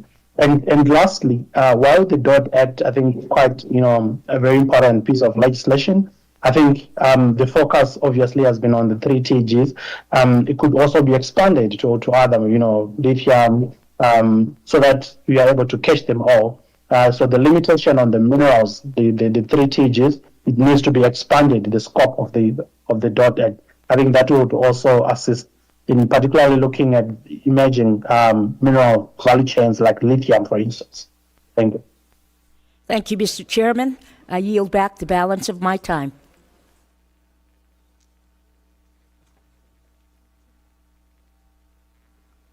Thank you very much. Mr. Baird. Thank you, Mr. Chairman, and thank all of you witnesses for being here. We really appreciate you sharing your perspective about what's going on in Africa. But Mr. Ngaruma, did I pronounce that correctly? Yes, sir. I want to congratulate you for graduating from the U.S. Military Academy at West Point. Thank you. But then I want to get into, in your testimony, you mentioned that the trade between Africa and China is estimated at about 282 billion or so, and it's growing at about 1.5% annually. And yes, almost all the investment in the mining and the infrastructure sectors, this is according to your testimony, without long-term benefits to the countries and the gross domestic products, or GDPs, of the populations there. So indeed, China routinely operates in the shadows of the governments that lack transparency. They care very little about accountability, transparency, human rights, and democracy. So I picked up that you wish to comment about the fact that political and social stability and prosperity in the DRC is essential to our national security. So in that vein, my background, I'm interested in agriculture. I'm taking a long time, but I'm finally getting down to my question. Okay, I'm interested in Good it. time, sir. Yeah. But increasingly, we receive reports that the local populations are very angry with the Chinese companies because of the environmental disasters that are directly linked to their negligent business practices. So do you believe that African governments are increasingly dissatisfied with Chinese companies operating in their countries? And have the environmental disasters caused by Chinese companies affected the agricultural sector across the continent? Can you repeat the question, sir? I don't know. Yeah. I want to know if the Chinese practices and the destruction they've done to environmental issues in their country, has that been a factor across the whole continent? Let me just mention, I think, about the DRC, because I've been tracking that closely, my home country. Definitely the CCP practices in the mining sector has been destructive to the local populations. There are some credible report by, for example, the Amnesty International, which has shown that, the lack of respect of environments, the lack of providing, let's say, adequate protective equipment to particularly young children who work in these mines have come to create some significant health problems to the children, including destruction of the environment. And the drug is translating into social conflict. As we can see, for example, in Ituri, I think it's one of the, case study we can look at. Now, how that, I think, will translate to maybe some kind of dissatisfaction of the population across the country, across the continent, I think is remain to be seen. But we can say that there's definitely some trends, and I think part of the reason why we are seeing all this conflict going around, particularly in the DRC and the Sudan. Yes. May I add, Congressman? You bet.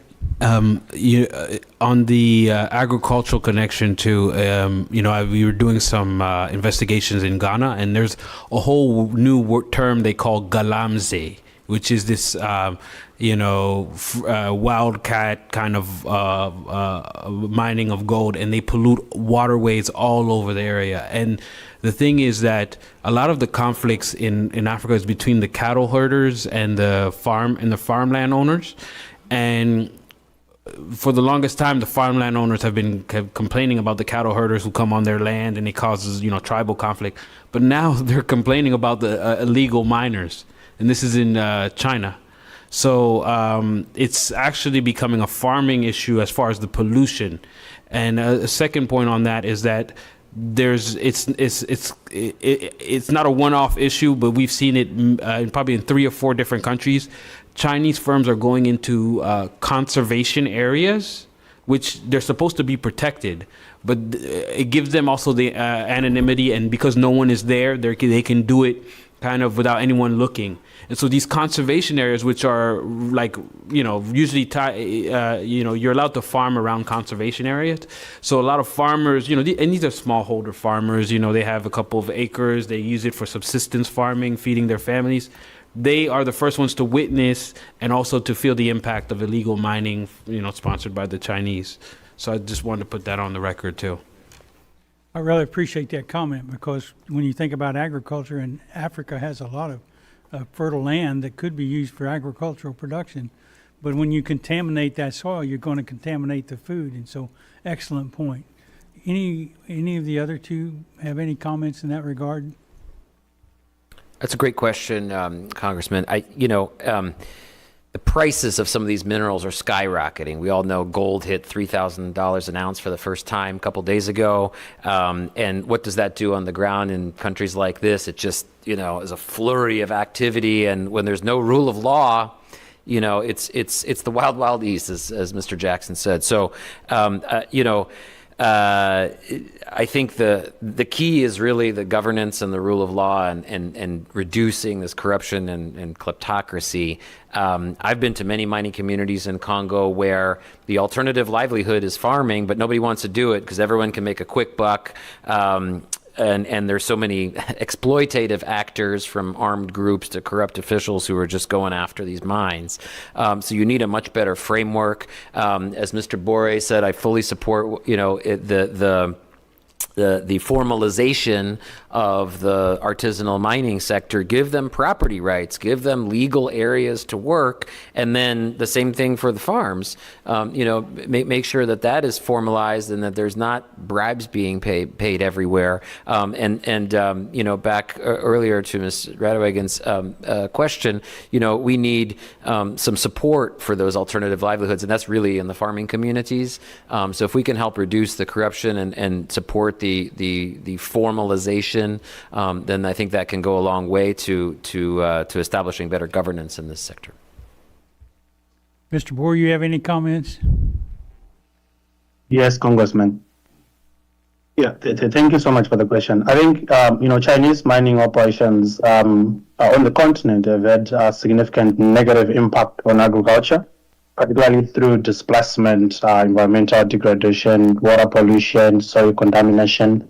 I think there's ample evidence of communities that have been relocated that rely on subsistence farming, but also even some of them that have been relocated are large-scale farming. I'll give an example of a project that is owned by Cobalt, Jiang Cobalt, in Goromonzi, the eastern part of the capital city of Zimbabwe, where big commercial farmers were relocated just to pave way for lithium mining.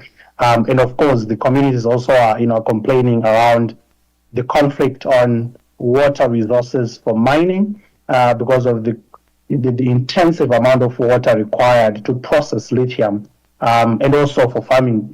So already, I think we are seeing the connection and the linkages between how mining by these Chinese companies, through them.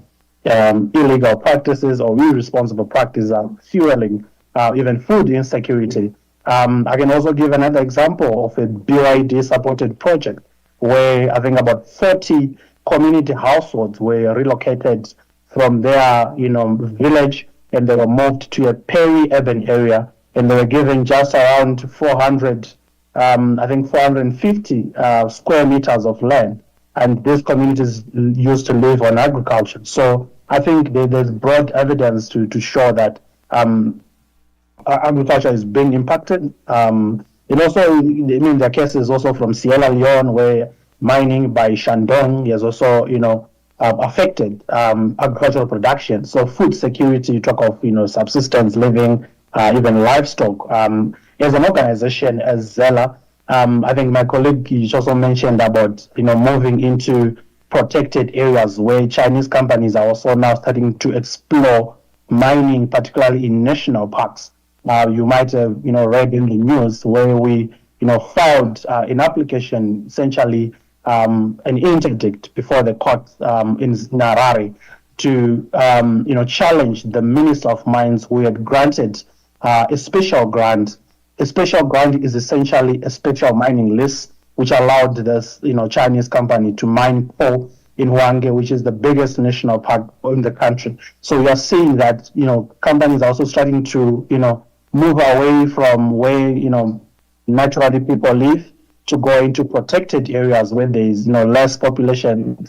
But of course, it's also impacting tourism, which also brings another dimension in how mining in these areas is affecting, conservation efforts. Thank you. Thank all of you, and I yield back, Mr. Chairman. Let me, did you have one quick question? Because I have a series of questions. Oh, okay, thank you. Let me ask a few questions. I'll put them all out, and then whichever ones you would like to answer, please do.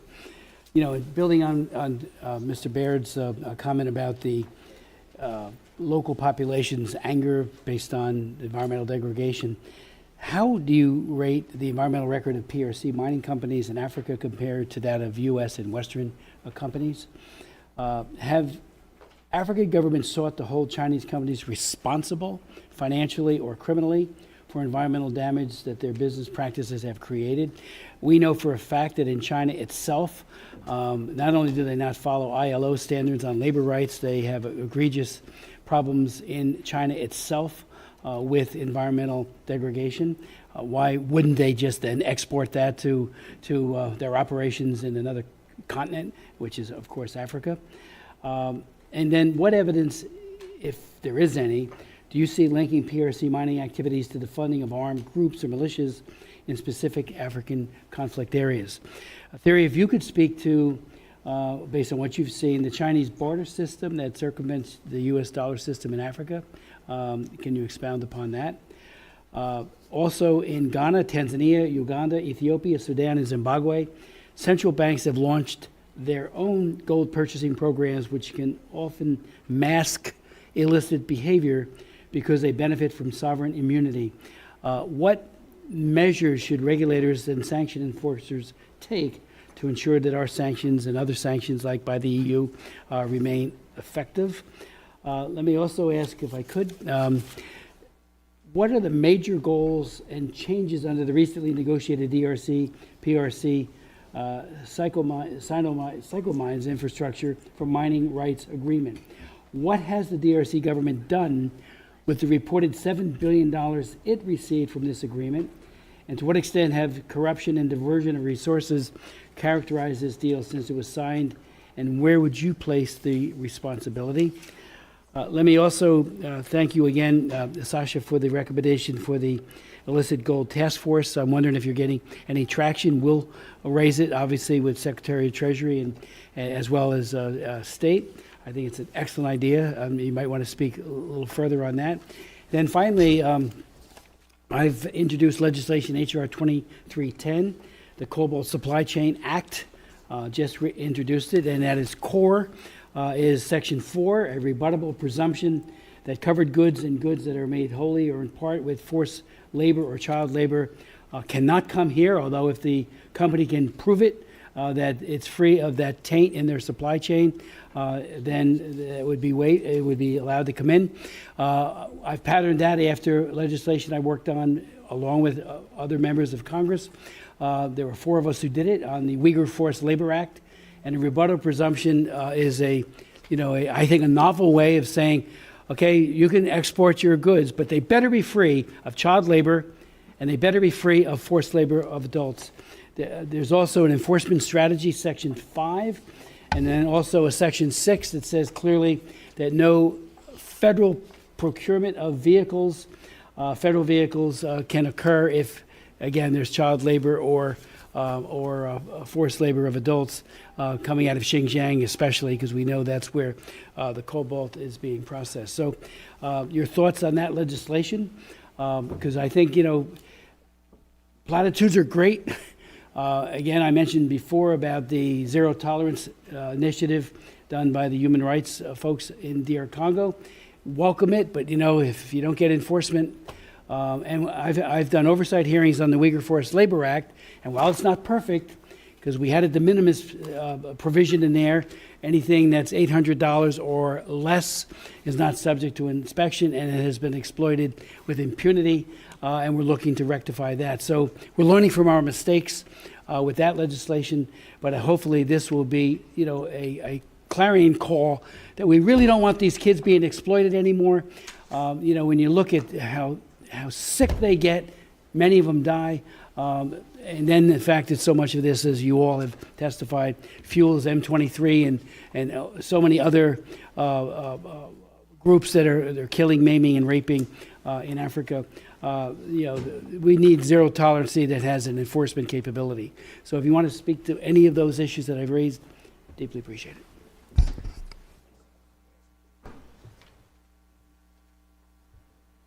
I'll start with the one that was directed to me, and then we can sort of maybe divide them up. Regarding the gold task force, there's illicit gold coming out of the DRC, out of Venezuela, out of Central African Republic, out of Sudan, and yet, and like I said earlier, China is buying it up, hand over fist, and potentially going to establish a new currency which threatens our own. So we need to take bolder action to address this, and the U.S. government, I think, is well primed to be in a good position on that. I think a couple things that would be important for this task force. First of all, set up a interagency coordination body such that we can coordinate with industry, especially through FinCEN, to talk to banks more, to have a banking roundtable, et cetera, and then investigate and sanction the whole networks. We did a whole 6-month study on sanctions, and they're most effective when they really go after the networks. It's not just a one-off initiative. You start out with the smuggler himself, but he runs a series of shell companies.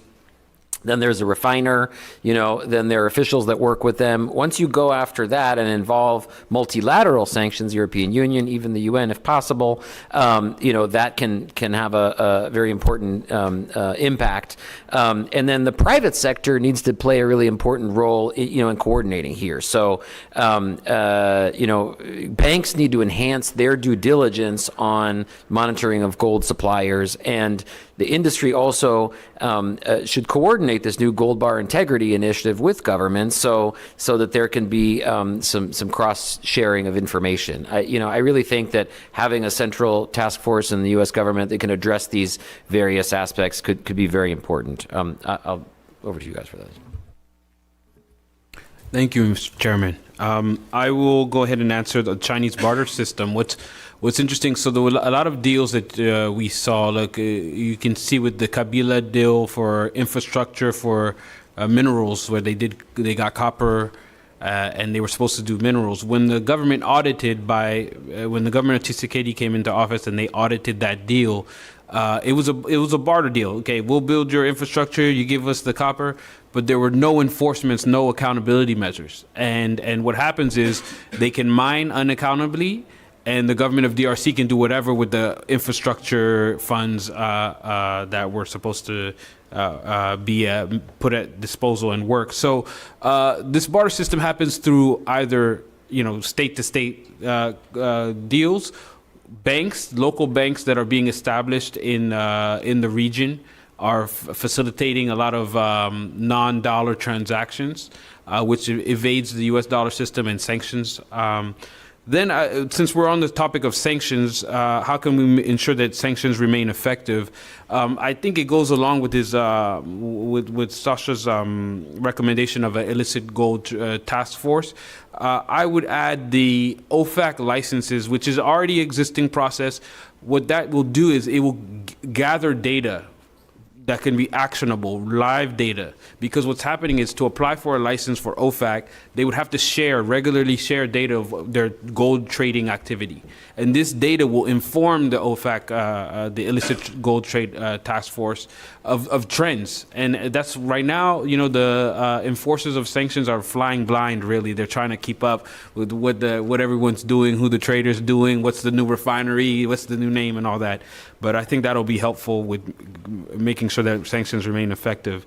And then on HR 2310, I think this is a breath of fresh air. What I'll do from my side, from the industry side, I'll encourage, I think we need to educate industry participants to know that it's not like a new regulation, something that they're not already doing, but what it is getting more details. And I would actually recommend for Section 6, if we could include weapons, procurement weapons. Now, you might have that might be a whole lot of a whole nother storm, but if you want to make it effective, because the reason why cobalt and lithium and all that is available is not only just commercial technology, but also weapons technology. So if you could include in Section 6 of HR 2310 weapons, I think that will be, a headliner also. First of all, Thank you, Chairman Smith. I really agree with the panel, Sasha and Terry. I'll just maybe add, I think one thing in terms of like ranking. I like to think that Western companies are way better in many ways because, of course, it's not perfect, but at least we tend to care about issues like human rights, human dignity, fighting corruptions. It's not always easy, but at least we try, Yeah, and I like to think that Western companies see some kind of collaboration from these African countries, particularly the Congo, so they can meet at least somewhere to have some kind of a compromise along those lines. I'll not name any companies, but I worked on maybe 2 or 3 companies who they ran into some serious problem in the DRC. Part of it was because maybe the moral standard was a bit high. Anyway, commenting on the CCP, how it's fueling conflicts groups. I'll refer to the recent UN reports, not actually the recent one, but most of them of the past 3 years, I think. If you go to the appendix and with really overwhelming evidences, I mentioned this company Norinco, which has been supplying weapons, basically actually to all the sides. Here's the thing. I like to think that the CCP will at least try to put some kind of guardrails, mechanism to say, hey, where these weapons are going, and here's the thing. And especially because we're in a situation where the MONUSCO is getting out of the DRC with serious concern of leaving a security vacuum behind. We know the FARDC is not yet there to assume this kind of responsibility. Secondly, the UN, I think if I remember well, I think 2667 resolutions removed the arms shipment embargo to the DRC. So all these can create a high risk of proliferation of weapons in the area. So China, I like to think, should really care about these issues and really try to make sure there's some traceability and make sure that it does not increase conflict and violence. Sikomin, Terry already mentioned that. I think it was a great initiative, but the implementation was just a disaster. Over the past maybe 15 years, I think, it's been along those lines. It's very hard to see how those kind of agreements benefit the average Congolese person. The poverty has increased, unemployment remained high, and sadly as well, the Felix Tshisekedi came in, tried to do some money revision, but we heard some payment were made. I think credible report, the recent by the IGF, the Inspector General of Finance. But where the money went, it's hard really to trace it. And I like to think that it's probably one of the reasons why we are seeing this dissatisfaction or disconnection between the Felix government and its populations, because people are hearing all these revenues, but they're hardly seeing them in their daily lives. And I fully support the Global Supply Chain Act, sir. I'll just insist on enforcing these laws. I know it's tough, hard, but I think that's really the heavy work we have to do. We have to deploy all the necessary resources possible, learn from past mistakes. You just mentioned, we have to learn from what did not go well, upgrade those kind of policy, and where are shortcomings, how we can do better next time and moving forward. Thank you.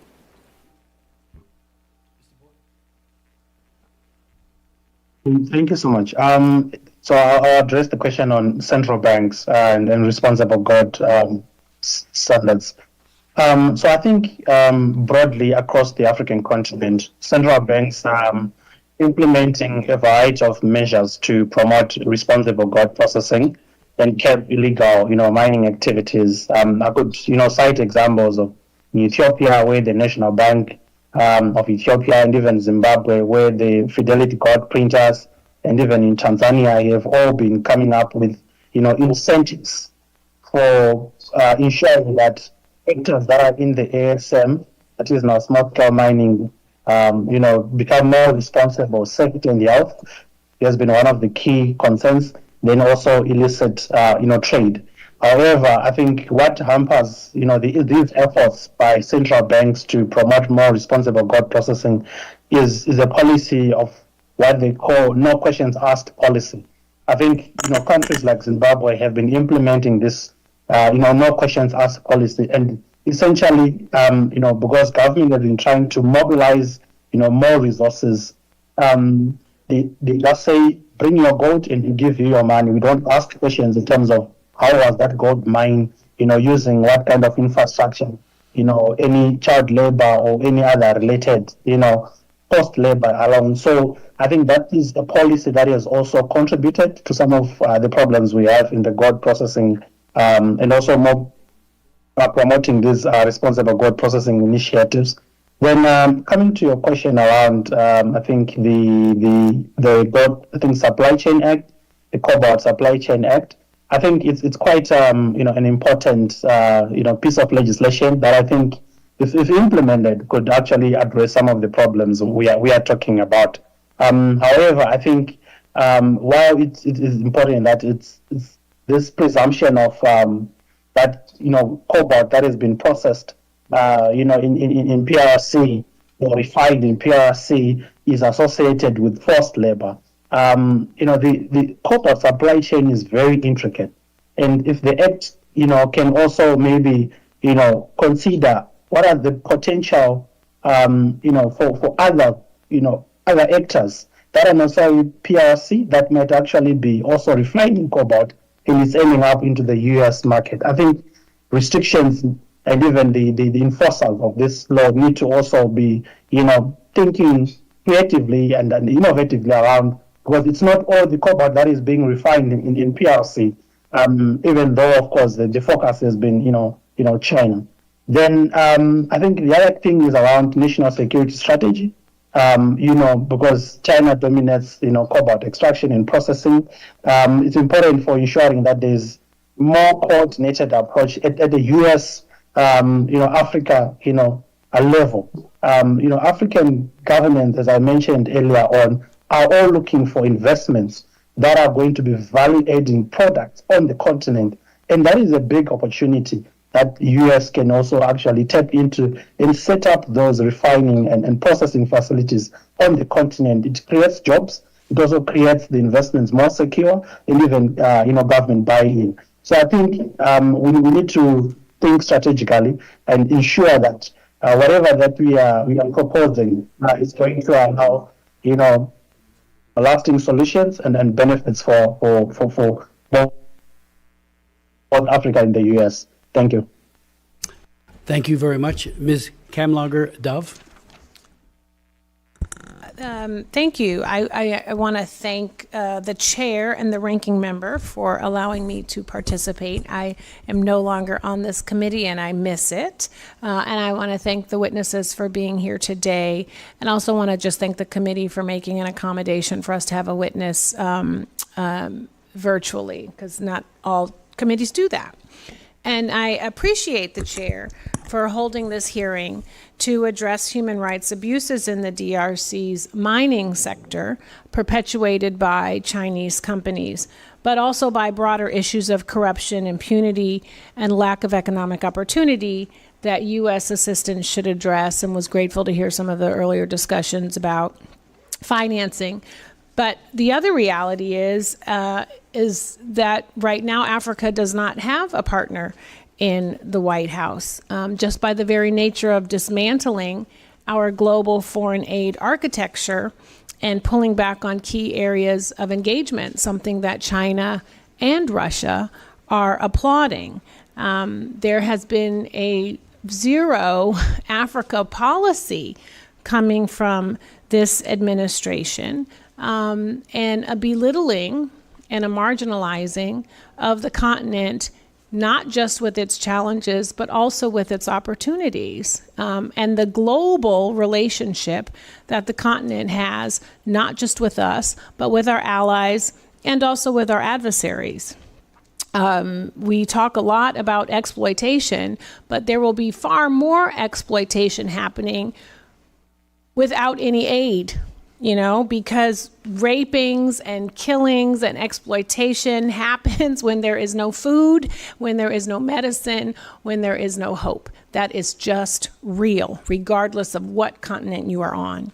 The Death Eaters at the State Department and USAID have disrupted life-saving aid to the world's worst humanitarian crisis in Sudan and the Congo by ripping up PEPFAR, by exacerbating famine and attacking the international institutions that support stability in the region. By doing all of these things, we have also yielded to China and Russia in this space.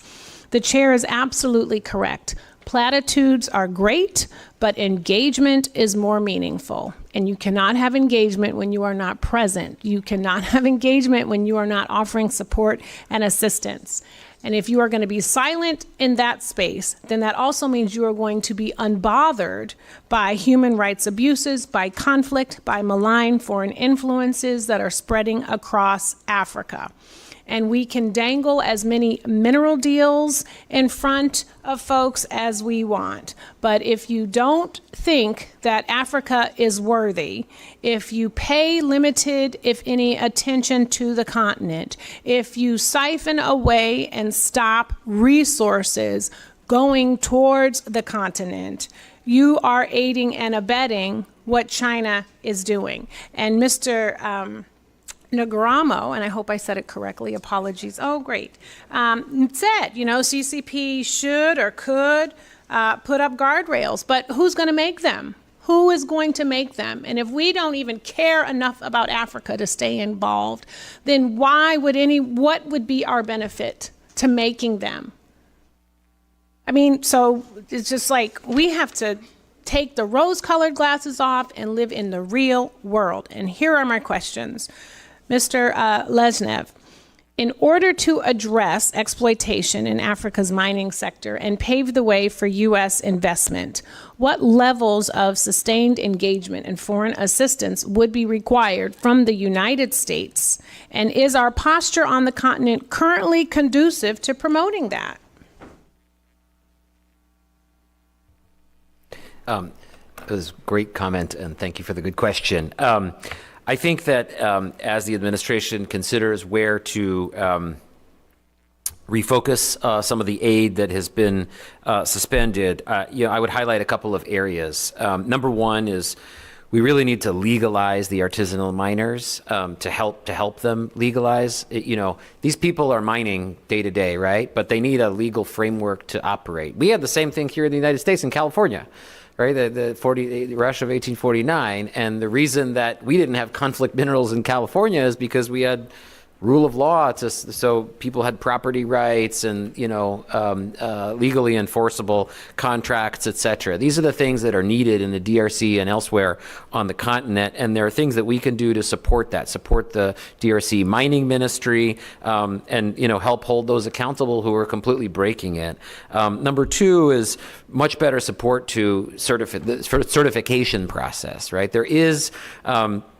Mr. Smith, you mentioned the central banks buying. Well, the DRC set up a gold buying program the last couple of years that originally had UAE investment, and the Emiratis pulled out because the UN group of experts found that there were lots of conflict minerals in this gold buying program.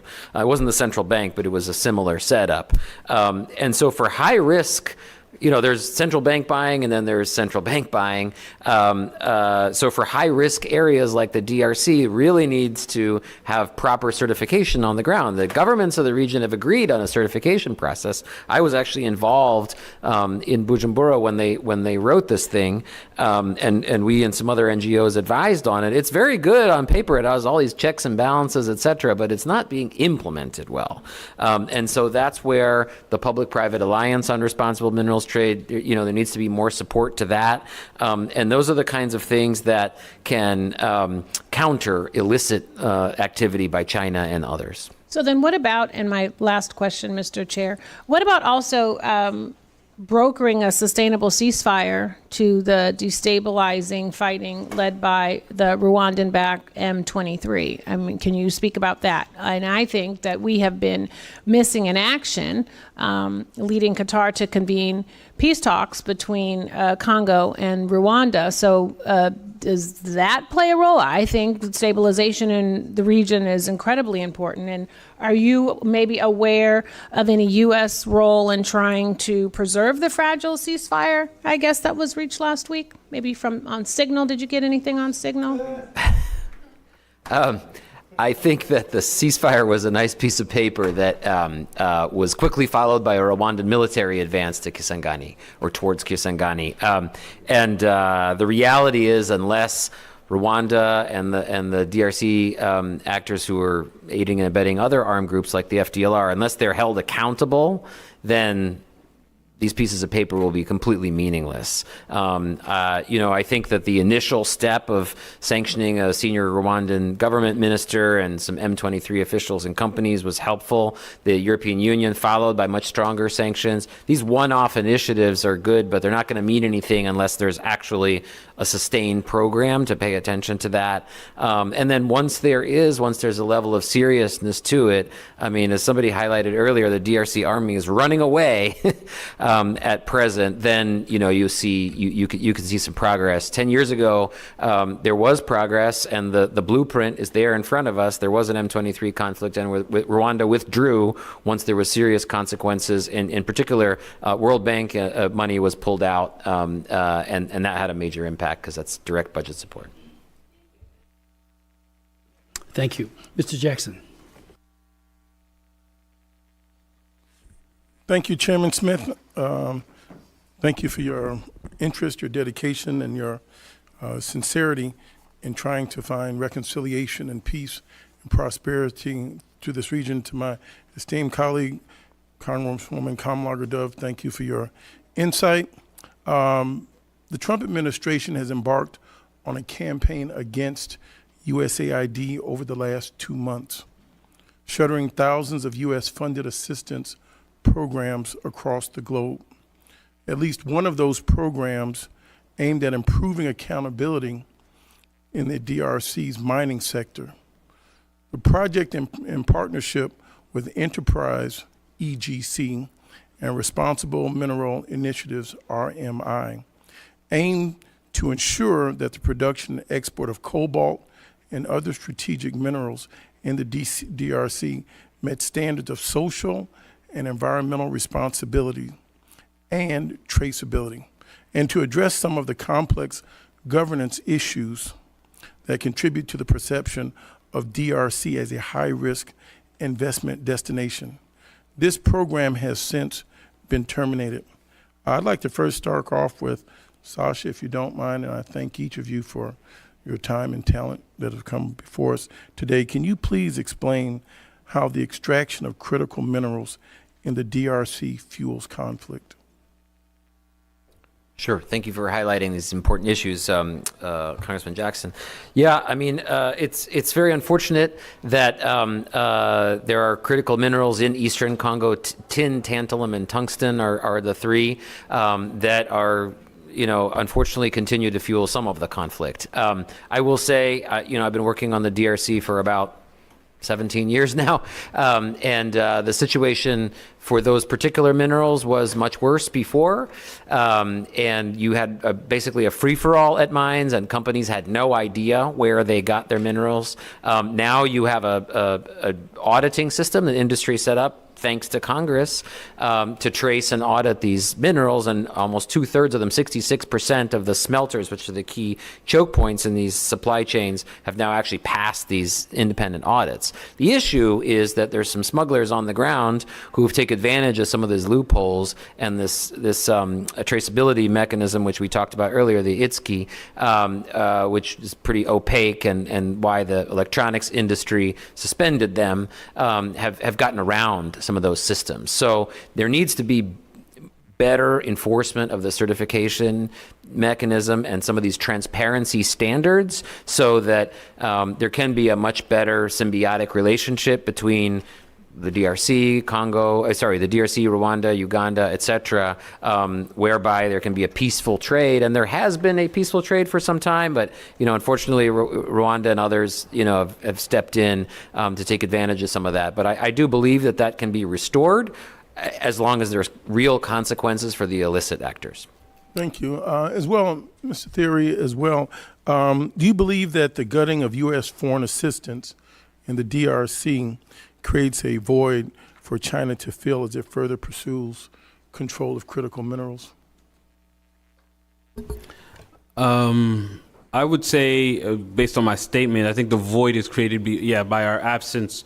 We have the sanctions system, I said, is pretty much all stick and no carrot. So I recommended that we have carrot sort of involvement with OFAC, the Treasury, OFAC licensing. But then what's happening right now with the assistance program, I mean, I would almost defer to Congress because the spending authority is yours. Under law, there is a presence, but it's just that right now we're going through a situation where the U.S. government is deciding to review all of these spending decisions. So I think it's calling for the leadership of this committee on these decisions to guide the administration on how to make these most effective. So I think the leadership of Chairman Smith and Ranking Member Jacobs is probably warranted the most right now to make sure that there isn't an absence or a void in the midst of these decisions. Well, thank you, Mr. Therio. Again, I thank each of you, and I would probably add to that for the record, there's been a gutting of this department when the employees have been removed. Life will go on. There will be a continuous void. And to rebuild what they've taken out in the last 2 months could take us 5 or 10 years from trying to capture that intellectual talent and restaff these agencies. But then again, I'm honored to be here with my esteemed chairman, Mr. Smith. And again, thank you each for coming. Thank you very much, Mr. Jackson. Anything you'd like to add before we close? Because your testimony has been outstanding, incisive, and give us a blueprint for action. Thank you. Mr. Boer? Thank you. Thank you, and the hearing is adjourned.